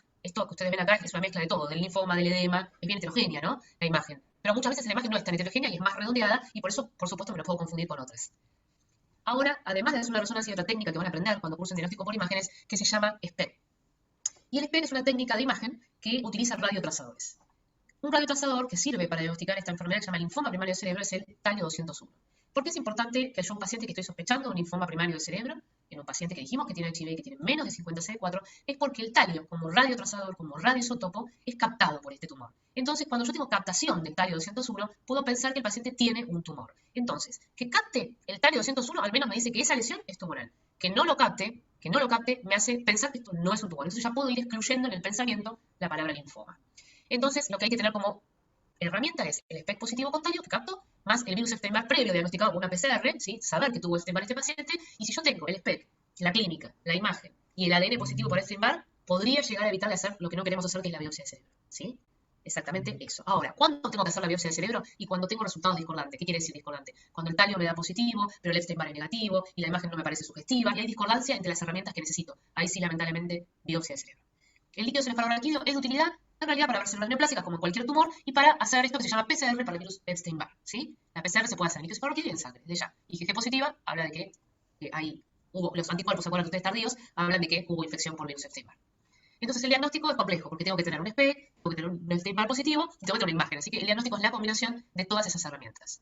¿Cómo trato? Lamentablemente es un tumor agresivo. Y tan agresivo es que el paciente muere entre los 6 meses y 18 meses. ¿Qué estrategias terapéuticas tengo? Radioterapia craneal total, la administración intratecal de algunas drogas quimioterápicas, y por sobre todas las cosas el tratamiento antirretroviral, porque el tratamiento antirretroviral lo que me va a permitir es que el paciente aumente los CD4, ¿sí? Fíjense que este paciente tiene menos de 50 CD4, está muy inmunodeprimido y muere de esto y muere de otras enfermedades oportunistas porque está muy inmunodeprimido. Entonces ahora, ¿cómo distingo toxolinfoma? Que todo el ejercicio de hoy es distinguir toxo, que es lo más frecuente, de todas las demás, y en este caso, linfoma. La toxoplasmosis cerebral tiene lesiones múltiples, ocasiona lesiones múltiples, pero en general miden menos de 4 centímetros. Como les mostré, los linfomas primarios son imágenes ocupantes de espacio grandes, miden más de 4 centímetros. Esto, por favor, no es al pie de la letra. Son algunos datos que podemos obtener para diferenciarlos, pero en la clínica esto puede ser variable. Pero para distinguir, menos de 4 pensaría en toxo, más de 4 en linfoma. Las lesiones suelen ser múltiples con la toxoplasmosis y en general los linfomas son lesiones únicas, pero pueden ser múltiples. ¿Dónde está la toxoplasmosis? Respondo un poco a la pregunta del compañero, y le gusta más infectar los ganglios de la base y la interfaz entre estancia gris y blanca. Mientras que al linfoma le gusta más alojarse, acercarse a los ventrículos. Por eso la localización más frecuente de los linfomas primarios del cerebro es periventricular. Los dos pueden ocasionar hemorragia, los dos ocasionan edema, los dos tienen imágenes en anillo. Entonces, como veo anillo, cuando la pared es un poquito más delgada, pienso en toxo. Cuando el anillo es medio heterogéneo, no es perfecto, no es cerradito y es de paredes irregulares, pensaría en linfoma. Pero esto, por favor, tengan en cuenta que no siempre es tan fácil, ¿no es cierto? Y algo que es importante es que el cuerpo calloso suele estar comprometido en el linfoma. Mientras que en toxo, en general, el cuerpo calloso no es un área donde le gusta invadir, ¿sí? Linfoma, más que nada, es cuerpo calloso y alrededor de los ventrículos, periventricular. Dicho estas aclaraciones, de las que ya desarrollamos lo que es toxoplasmosis, ya les conté algo de chagas en forma de chagomas y ya les conté el linfoma primario del cerebro, y ahora vamos a hablar de las meningitis, tuberculosis. Bueno, cuando yo hablo de tuberculosis y la afección del sistema nervioso, hablo de algo que se llama neurotuberculosis. Y como siempre, como aprendimos hasta ahora, el compromiso puede ser difuso, entonces a eso le llamamos, por ejemplo, meningitis tuberculosa, o puede ser focal, y estos ejemplos son tuberculosis en forma de absceso tuberculoso, la tuberculosis en forma de tuberculomas, que son ejemplos de compromiso focal. Entonces, fíjense ustedes que cuando ahora hablo de un paciente de HIV que puede tener, por supuesto, concomitantemente una infección por micobacteria tuberculosis, puede desarrollar todas estas entidades, difusas o focales. Tuberculosis meningia, abscesos tuberculosos, tuberculomas, como así también dañar la médula espinal. ¿Ven esto? Espondilitis tuberculosa o invasión intradural, ¿sí? Recordad entonces que tanto el encéfalo como la médula espinal son áreas de localización de daño de micobacteria tuberculosa. Y cuando hablo ahora otra vez de un ejemplo de una lesión focal en HIV, cuando se infecta y lo hace de manera focal, o sea, se desarrolla focalmente, hay una lesión que se llama tuberculoma. ¿Y qué es un tuberculoma? Es una lesión ocupante de espacio. ¿Y cómo se desarrolla el tuberculoma? Bueno, es extrapulmonar, es cuando disemina desde el pulmón. Entonces alcanza el sistema nervioso por vía hematógena. Y esa lesión cerebral es focal. En general los tuberculomas son múltiples, son muchos. ¿Y cuál es la clínica? Y la clínica depende otra vez de dónde están alojados. Generalmente el paciente va a consultar por fiebre, ¿sí? Y por algún signo de foco neurológico. A ese paciente, porque tiene fiebre y foco neurológico, le vamos a efectuar una imagen y vamos a ver estas lesiones ocupantes múltiples. ¿Qué sería lo ideal en el diagnóstico? Y el ideal en el diagnóstico sería obtener, por medio de la técnica de PCR, LCR, por supuesto también hemocultivos, por supuesto técnicas que ya conocen, habituales para diagnosticar al bacilo de Koch, y en la resonancia del cerebro vamos a ver imágenes múltiples, que ahora se las muestro, hipointensa CT1, hiperintensa CT2, es decir, otra vez lesiones redondeadas, otra vez aumento de la señal, otra vez edema. Mientras que el absceso tuberculoso, diferente, como ustedes ya aprendieron, el absceso es una colección purulenta, y en este caso, como estoy hablando, de bacilo de Koch es un granuloma. Así que el absceso tuberculoso no es más ni menos que un granuloma, y entonces, para decir que es un granuloma, tiene que haber una evidencia macroscópica de pus, tiene que haber un intenso infiltrado inflamatorio polimorfo nuclear en la pared de la lesión, y tengo que demostrar finalmente el bacilo de Koch. Ahora, siempre podemos hacer esto y no siempre podemos. Estamos hablando del cerebro, que ya sabemos que es un parénquima en el que acceder desde el punto de vista invasivo siempre no está exento de riesgos. Entonces, fíjense cómo se ve un absceso tuberculoso, ¿sí? Que como ya aprendimos, un absceso es una colección purulenta, y en este caso está provocado por el bacilo de Koch, mientras que el tuberculoma se ve como un granuloma, porque eso es, que tiene un centro necrótico que se rodea de células epitelioides, si no, no sería un granuloma, y se fusiona formando lo que ya ustedes saben, las células de Langhans, y que tiene además edema periférico. No sé si llegan a ver acá, esto es el tuberculoma, esto es el efecto que llamado edema perilesional, y fíjense que la línea media la está desplazando esta imagen, que llamamos tuberculoma. Mientras que un absceso es, como ya aprendimos, una lesión ocupante de espacio, redondeada, con cápsula, ¿sí? Así que así diferencio un absceso de un tuberculoma desde la imagen, ¿no? Obviamente que el diagnóstico definitivo es la anatomía patológica. Les vuelvo a mostrar, arriba, todos estos son tuberculomas. Ven que son imágenes múltiples, son todas imágenes múltiples. Y abajo les muestro abscesos, ¿sí? Que otra vez, lo mismo. Ocupante de espacio, redondeada, cápsula, edema. Blue JC hablar ahora de otra entidad, ¿sí? El virus JC ustedes lo conocen muy bien, lo estudiaron en micro, se llama JC por quien lo descubrió, que es John Cunningham, y que es un virus ADN envuelto, que pertenece a la familia Polyoma virus, que tiene una cápsula, y si tiene una cápsula, entonces tiene componentes de cápsula que son las BP1, 2 y 3, y que se adquiere de maneras diferentes esta infección, sea a nivel transmisión urinaria o respiratoria, y que lo que tienen que acordarse ustedes en realidad es que los pacientes con virus HIV tienen gran probabilidad, además, de tener manifestaciones neurológicas ocasionadas por el virus JC, y que en realidad lo importante de tener en consideración es cómo entra el virus JC y qué invade. El JC es un virus que tiene una afinidad por las células de la glía. ¿Qué células de la glía? Los oligodendrocitos. Entonces, como ustedes podrán recordar, la leucoencefalopatía multifocal progresiva se trata de una enfermedad grave, desmielinizante, de curso ominoso si no se trata. Entonces, fíjense que este es el virus JC, ingresa por esto que son receptores serotoninérgicos, y en este caso 5-HT2A, e ingresa a la célula, ¿sí? ¿A qué célula? Oligodendrocito. Eso se llama leuco, porque daña la sustancia blanca, encefalopatía, multifocal, porque son varios focos de lesión, y es progresiva. Entonces, enfermedad grave, desmielinizante, de curso ominoso, provocada por el virus, lo que produce es la lisis, la muerte, rompe oligodendrocitos. Si rompe oligodendrocitos, voy a tener lesiones de sustancia blanca. La clínica es muy variable de acuerdo a dónde están esos parches de sustancia blanca, esos parches de lesiones, ¿sí? Y entonces lo que yo tengo que tener en consideración es que el virus JC, lo que en definitiva va a ocasionar son lesiones de sustancia blanca. La clínica es muy variable. Ahora les voy a mostrar imágenes y me van a creer por qué la clínica es tan variable. ¿Y cómo hago el diagnóstico del virus JC? Bueno, por supuesto lo ideal es obtener y poder aislar al virus JC. Si yo hago una biopsia del cerebro, ¿qué voy a ver? Al oligodendrocito, y esto que ustedes ya aprendieron se llaman cuerpos de inclusión. Así que lo ideal sería comprobar que ese oligodendrocito está infectado por el virus JC, y la anatomía patológica me va a mostrar un oligodendrocito rompiéndose, muriéndose, con adentro el cuerpo de inclusión, que es el virus JC. Por supuesto, voy a intentar, que ahora les voy a mostrar por qué, efectuar una punción lumbar, una PCR, y de esa PCR poder hacer lo que se llama relevo del virus JC. Las neuroimágenes, por supuesto, no se las voy a mostrar y me van a ayudar a esto, y fíjense cómo se ve una imagen de un paciente que tiene una leucoencefalopatía multifocal y progresiva, ocasionada exclusivamente por el virus JC cuando tengo HIV. Fíjense, ¿son lesiones ocupantes de espacio? No, no son ocupantes de espacio. Son lesiones difusas, no son lesiones redondeadas. Esto es un ejemplo de compromiso parcheado múltiple, pero no son lesiones ocupantes de espacio, ¿ven? Son lesiones de sustancia blanca, parcheadas, no producen efecto de masa, que no desplazan la línea media, que pueden estar en cualquier área, ¿ven? ¿Sí? En cualquier área. Hay áreas más frecuentes, pero quédense con esta imagen cuando hablamos de leucoencefalopatía multifocal progresiva. Igual que estas imágenes pueden ser arriba, supratentoriales, o por debajo de esta área, que es el tectum, infratentoriales. Pero son siempre lesiones de sustancia blanca múltiples. Entonces, ¿cuándo voy a sospechar que un paciente tiene un virus JC? Bueno, cuando vea imágenes en la resonancia de desmineralización múltiples. No sean tipo efecto de masa, no son efecto de masa, por lo cual no hay verse con contraste. Cuando se comprometa toda parcheadamente el cerebro, simétrica o asimétricamente, y por sobre todas las cosas, si esas lesiones están cerca del cuerpo calloso. Cerca del, fíjense, del cuerpo calloso, y acá hay una lesión, ahí, ¿sí? Cerca del cuerpo calloso. Tiene un poco más de afinidad del cuerpo calloso. Bien. Nos quedan 2 minutos, vamos a descansar 5 y empezamos con la segunda parte. La segunda parte son 10 diapositivas y terminamos, ¿sí? Así que les pido que me tengan un poquito más de paciencia, y si están de acuerdo, en 2 minutos nos volvemos a encontrar y terminamos muy a la brevedad. ¿Están de acuerdo? Vale. Sí, perfecto. Sí, perfecto. ¿Sí? 2 minutos volvemos a entrar y son 10 diapositivas más, y por esta mañana los dejo tranquilos, ¿sí? Despacio, vamos a dejar de pensar en compromiso focal y nos vamos a ir a compromiso difuso, como aprendimos en la clase anterior, que compromiso difuso era pensar básicamente en las meningoencefalitis, ¿no? La pantalla la ven, ¿verdad? Así ya arranco. Compartida, ¿verdad? Sí. Sí, sí. Gracias, porque vieron que hay como un delay entre que yo comparto y ustedes lo pueden ver, siempre hay un delay de unos segundos. Entonces, recapitulando, aprendimos hoy que el compromiso focal eran lesiones ocupantes, toxo, chagas, linfoma, y los virus JC que dan lesiones parcheadas. Pero cuando hablo de compromiso difuso me voy a referir ahora en pacientes con virus HIV que desarrollan, por otros gérmenes, lo que llamamos meningoencefalitis, y ya aprendimos. Entonces, cuando hablo del compromiso difuso del sistema nervioso central, voy a hablar de estas entidades que pueden provocar meningitis, encefalitis o meningoencefalitis. Como ejemplo patognomónico, no olvidarse de una entidad muy frecuente y muy grave que se llama meningitis tuberculosa. Otro ejemplo de compromiso difuso que se llama encefalitis por el virus CMV, citomegalovirus. Acordarse que el virus HIV puede provocar encefalitis por el propio virus, así que se habla de encefalitis por HIV, y eso tiene una sigla, se llama HIV, la E es de encefalitis y el HIV, y la criptococosis meningia, que está ocasionada por el criptococo neformans. De todas estas 4, que muy brevemente, pero muy brevemente les voy a anunciar, la más importante que quiero que se acuerden es de meningitis tuberculosa y de criptococosis, ¿sí? La meningitis tuberculosa, para repasar muy brevemente, como lo dice la palabra, está ocasionada por el bacilo de Koch y tiene las manifestaciones iniciales que comparten las meningitis bacterianas. Obviamente es una urgencia médica, obviamente el paciente va a desarrollar cefalea, fiebre, rigidez de nuca, y previo a esto el paciente va a tener un periodo prodrómico, días previos de malestar general, astenia, mialgia y fiebre, y no empieza en forma brusca y de golpe como lo hace, por ejemplo, una bacteria diferente como el Streptococcus pneumoniae, la meningitis meningocócica, que empieza de manera brusca. Esto empieza de manera más solapada, inflama de manera más solapada, pero siempre va a tener la tríada diagnóstica característica de cualquier meningitis, como aprendimos, que es cefalea, fiebre y rigidez. Ocasionalmente deberíamos tener en consideración que como la meningitis es basal, es decir, comienza por abajo, por la base del cráneo, se van a afectar indefectiblemente los pares craneales, y en especial los pares 3 y 6 por cuestiones anatómicas van a ser los que van a mostrar los signos focales. Así que un paciente con meningitis tuberculosa va, por supuesto, a desarrollar fiebre, cefalea, rigidez de nuca, compromiso de los pares craneanos, hidrocefalia, que aprendimos que es una complicación de la meningitis en general, y la hidrocefalia es bastante frecuente, lamentablemente, en una meningitis tuberculosa, y la hidrocefalia en sí misma es muy grave en un paciente con meningitis, y no olvidarse que un paciente, por supuesto, puede tener un síndrome convulsivo cuando desarrolla meningitis tuberculosa porque es una inflamación crónica. ¿Se acuerdan que cuando clasificamos hoy, hace un par de horas, a las meningitis las habíamos dividido en bacterianas agudas, recurrentes, asépticas y crónicas? Este es el ejemplo más frecuente de una meningitis crónica.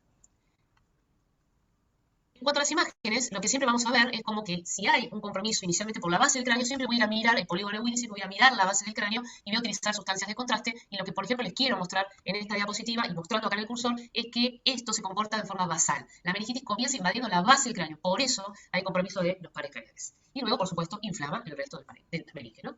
Entonces, ¿cómo tratamos? Ya saben que los vamos a tratar igual que la tuberculosis meninge, con 4 drogas: isoniazida, rifampicina, piracinamida y etambutol. Rifampicina, isoniazida, piracinamida y etambutol. ¿Cuánto tiempo? En general, los pacientes con HIV y meningitis tuberculosa tienen que ser tratados un año. Un año de tratamiento. Un año de tratamiento. Otra entidad, como les mencioné, es la encefalitis subaguda por el propio virus HIV. Y cuando les dije hoy, les enseñé algunos conceptos de lo que eran las inflamaciones asépticas, una causa de una encefalitis aséptica, no digo meningitis, estoy diciendo encefalitis aséptica, es el virus HIV, que inflama y queda líquido claro, ¿sí? ¿Y cómo ocurre una encefalitis subaguda por el virus HIV? Bueno, puede ocasionarse y habitualmente se puede desarrollar tanto en la infección primaria, en la primoinfección, como a lo largo de cualquier momento de la evolución crónica del virus HIV, en donde en realidad, como encefalitis en sí, es poco frecuente, pero cuando ocurre, cuando aparece, es bastante grave. ¿Por qué es grave? No porque vaya a ocasionar la muerte del paciente, pero fíjense que ocasiona atrofia del cerebro, ocasiona desmineralización, afecta sustancia blanca y sustancia gris, afecta ganglios de la base, afecta áreas periventriculares, se compromete y invade en forma de parches la mayor cantidad de... O sea, es difusa la infección porque es una encefalitis, así que hay gran compromiso parenquimatoso. No genera efecto de masa porque no produce en sí el virus HIV una imagen ocupante, sino que es el propio virus que inflama el encéfalo. Y lamentablemente estos pacientes que tienen encefalitis o aguda por HIV, lamentablemente deterioran cognitivamente, tienen deterioro neurocognitivo, empiezan a tener trastornos en la marcha, empiezan a tener trastornos anormales, así que un paciente por guardia con encefalitis o aguda por HIV puede consultar por movimientos anormales, trastornos motores, trastornos de lenguaje, trastornos crónicos de la marcha, y lo tenemos que sospechar. ¿Qué ocurre en realidad esto? Y esto se los cuento como dato. Ya sabemos que el virus HIV utiliza el caballo de Troya y entra a la barrera hematoencefálica. El tema es que para que se provoque esto, que es una encefalitis por virus HIV, el virus HIV tiene que replicar en el parénquima cerebral. Si no replica, no inflama. Entonces lo que ocurre es que los macrófagos, ¿sí?, se fusionan con los astrocitos. Y ya sabemos que el virus HIV infecta la línea, así que no me va a resultar raro que un macrófago y un astrocito estén infectados. Ahora, ¿qué pasa con esos macrófagos, esos astrocitos? El virus HIV tiene la particularidad de hacer que estos se fusionen como un imán, ¿sí? Entonces, cuando los macrófagos y los astrocitos infectados por el virus HIV se juntan, se unen, se forma una célula muy grande, porque son varias células de la línea más juntitas. Esto se llama célula gigante multinucleada, ¿sí? Y la célula gigante multinucleada es el área donde el virus HIV replica. Entonces, por eso decimos que el virus HIV es el reservorio, es un reservorio del sistema nervioso para el virus. Así que la replicación viral está dada porque estos macrófagos y astrocitos se fusionan, el virus queda dentro y replica, ¿sí? Ese es el motivo por el cual decimos que esto es un santuario, que el cerebro es un santuario. Y acuérdense que infecta la glía primero, ¿sí? Y después daña las neuronas. Por ejemplo, es el citomegalovirus, ¿sí?, que ahora está ocasionado por el CMV, y por eso se llama citomegalovirus, que en realidad es una complicación muy grave también, y que ocasiona un cuadro llamado encefalitis por virus CMV. Esto es un cuadro, otra vez, de compromiso difuso encefálico. La manifestación más frecuente, en realidad, no es en el encéfalo, sino lo que ya estudiaron, se llama retinitis por virus CMV si cursaron infecto, ¿no? Más grave es la retinitis y más frecuente es la retinitis por citomegalo que la encefalitis. Pero hablando del sistema nervioso, cuando invade, el citomegalo provoca esto que se llama encefalitis. ¿Y cuándo un paciente tiene encefalitis por citomegalo? Cuando tiene menos de 50 CD4, ¿sí? Es una enfermedad neurológica muy grave y que afecta, como dije recién, retina, por eso produce retinitis, cerebro y médula espinal, ¿sí? ¿Cómo daña? ¿Cómo hace? Bueno, genera algo que se llaman nódulos de la microglía, dañando la microglía, que son otra vez agregados de macrófagos en la sustancia gris y blanca, provoca necrosis, eso es grave, igual el concepto que tenemos de encefalitis es sinónimo de necrosis. Necrosis focal, produce ventrículoencefalitis, es decir, le gusta inflamar y dañar al ventrículo, ahora se los voy a mostrar, y provoca también daño axonal, degeneración de la mielina, fenómenos vasculíticos, y además hay que acordarse que el citomegalovirus, además de provocar encefalitis, provoca mielitis aguda necrotizante, es una causa de polirradiculitis, o sea que también afecta al sistema nervioso periférico, y genera también esto que ya conocen que se llaman neuropatías. Entonces, ¿cómo acude a la guardia? ¿Por qué consulta a un paciente por encefalitis por CMV? Claramente va a tener lo que le pasa a cualquier paciente con encefalitis, fiebre, y como aprendimos, alteración del estado mental, ¿sí?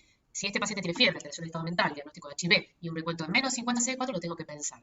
Como lo pienso, le voy pidiendo una imagen y lo voy examinando. El líquido cefalorraquídeo sí va a ser ahora, porque esto es una encefalitis, un argumento y una herramienta necesaria para poder hacer el diagnóstico y, por supuesto, para comprobar que esto primeramente es un líquido inflamatorio. Voy a efectuar imágenes y voy a efectuar histología. Y en la histología, ¿qué voy a ver? Lo que les mencioné, nódulos de la microvía, fenómenos necróticos. Bien. Histológicamente, idealmente, la biopsia sería el diagnóstico definitivo, porque además de ver todo este daño, lo que yo voy a ver es el cuerpo de inclusión, es decir, el efecto sintomático del virus sobre la célula redundantemente. Ahora, ¿cuál es el problema de esta? Que la encefalitis por CMV tiene otros diagnósticos diferenciales. Es decir, hay cuadros que se le parecen mucho, y esto, por ejemplo, ocurre cuando un paciente está infectado por el virus herpes 6. Pero hay fármacos que administrados en forma crónica pueden provocar lesiones similares a la encefalitis por CMV. ¿Sí? Uno de esos fármacos es la ciclosporina o el tacrolimus, que también inflama parecido a cómo inflama el CMV. El tratamiento de la encefalitis, y ahora les voy a mostrar una imagen, es con antivirales, y lo que se utilizan son el ganciclovir venosa y el foscarnet, teniendo en consideración que son nefrotóxicos, es decir, que producen daño renal. Así que mucho cuidado cuando vamos a tratar a un paciente con encefalitis por CMV, porque tanto el ganciclovir como el foscarnet son claramente drogas nefrotóxicas. ¿Y cómo se ve? Un paciente que tiene encefalitis por CMV, cuando el daño es periventricular, se genera esto, que se llama periventriculitis. Ven que acá está el ventrículo y alrededor vemos estas áreas de edema, ¿sí? Esto se llama periventriculitis. Cuando vean esto en un paciente, sobre todo en un corte coronal que se va a ver muy bien acá, ambos ventrículos y el daño ventricular, piensen que ese paciente puede tener una infección por citomegalovirus. O recibió, o está recibiendo, ciclosporina o tacrolimus como drogas causales de esto. Y el último tema, Cryptococcus meningia.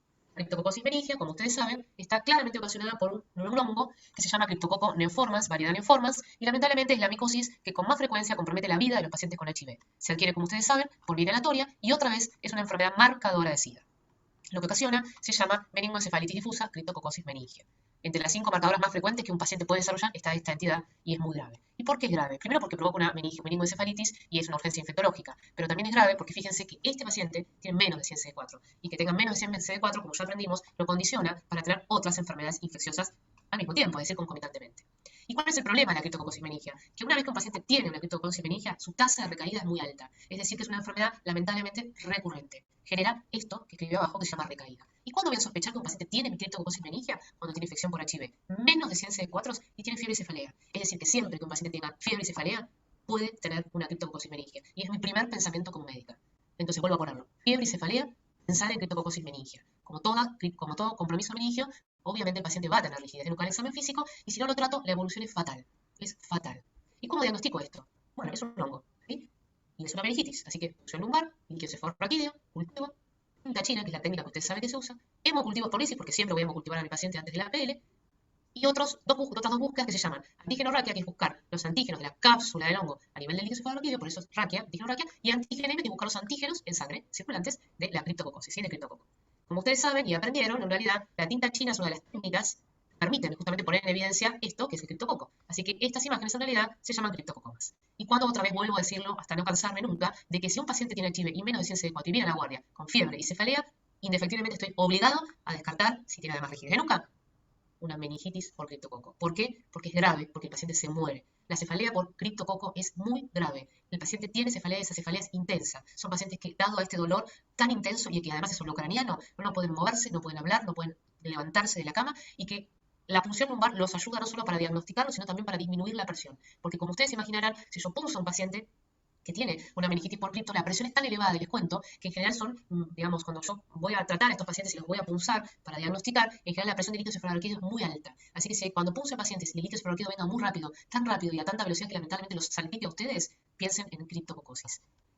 Además de provocar meningoencefalitis, el criptococo también puede provocar lesiones focales, ¿ven? Estas lesiones focales son todas lesiones ocupantes de espacio redonditas, pero siempre es más frecuente la meningoencefalitis por cripto. ¿Sí? Y como vuelvo a decir, hasta no cansarme, fiebre, cefalea, menos de 100 CD4, rigidez de nuca, pensar en cripto. Estos son los cortes de anatomía patológica coronales que les vuelven a mostrar esto, que se llaman pseudoquistes criptococomas. Esto es un criptococoma, esto es un pseudoquiste. La diferencia es anatomopatológica, no me voy a dar cuenta mirando una imagen, porque hay que mirar al microscopio, pero saber que puede ocupar espacio y dar lesiones ocupantes y se llaman criptococomas cuando ocupan espacio o pseudoquistes. ¿Cómo trato a un paciente que tiene meningoencefalitis, meningitis por criptococo?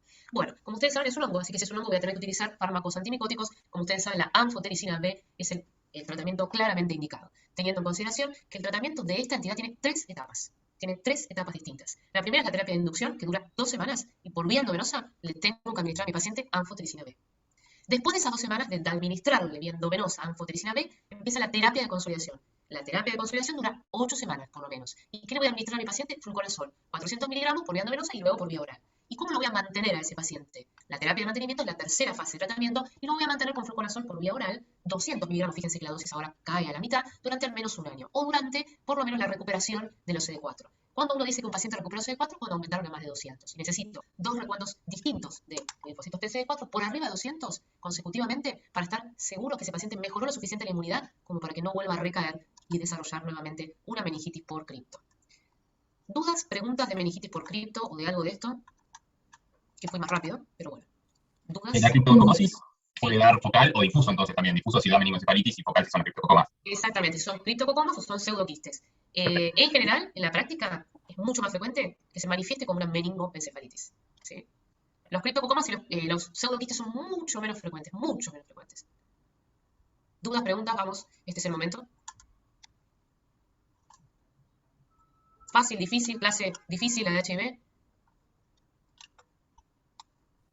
Claro, fue súper clara. Sí. A ver. Agustina, ¿o quién me está hablando? No sé por qué se volvió a cortar, a ver. Agustina. Sí, Agustina, decime a ver si te logro escuchar bien, a ver. No era una duda, solo dije que fue muy clara la clase. Bueno.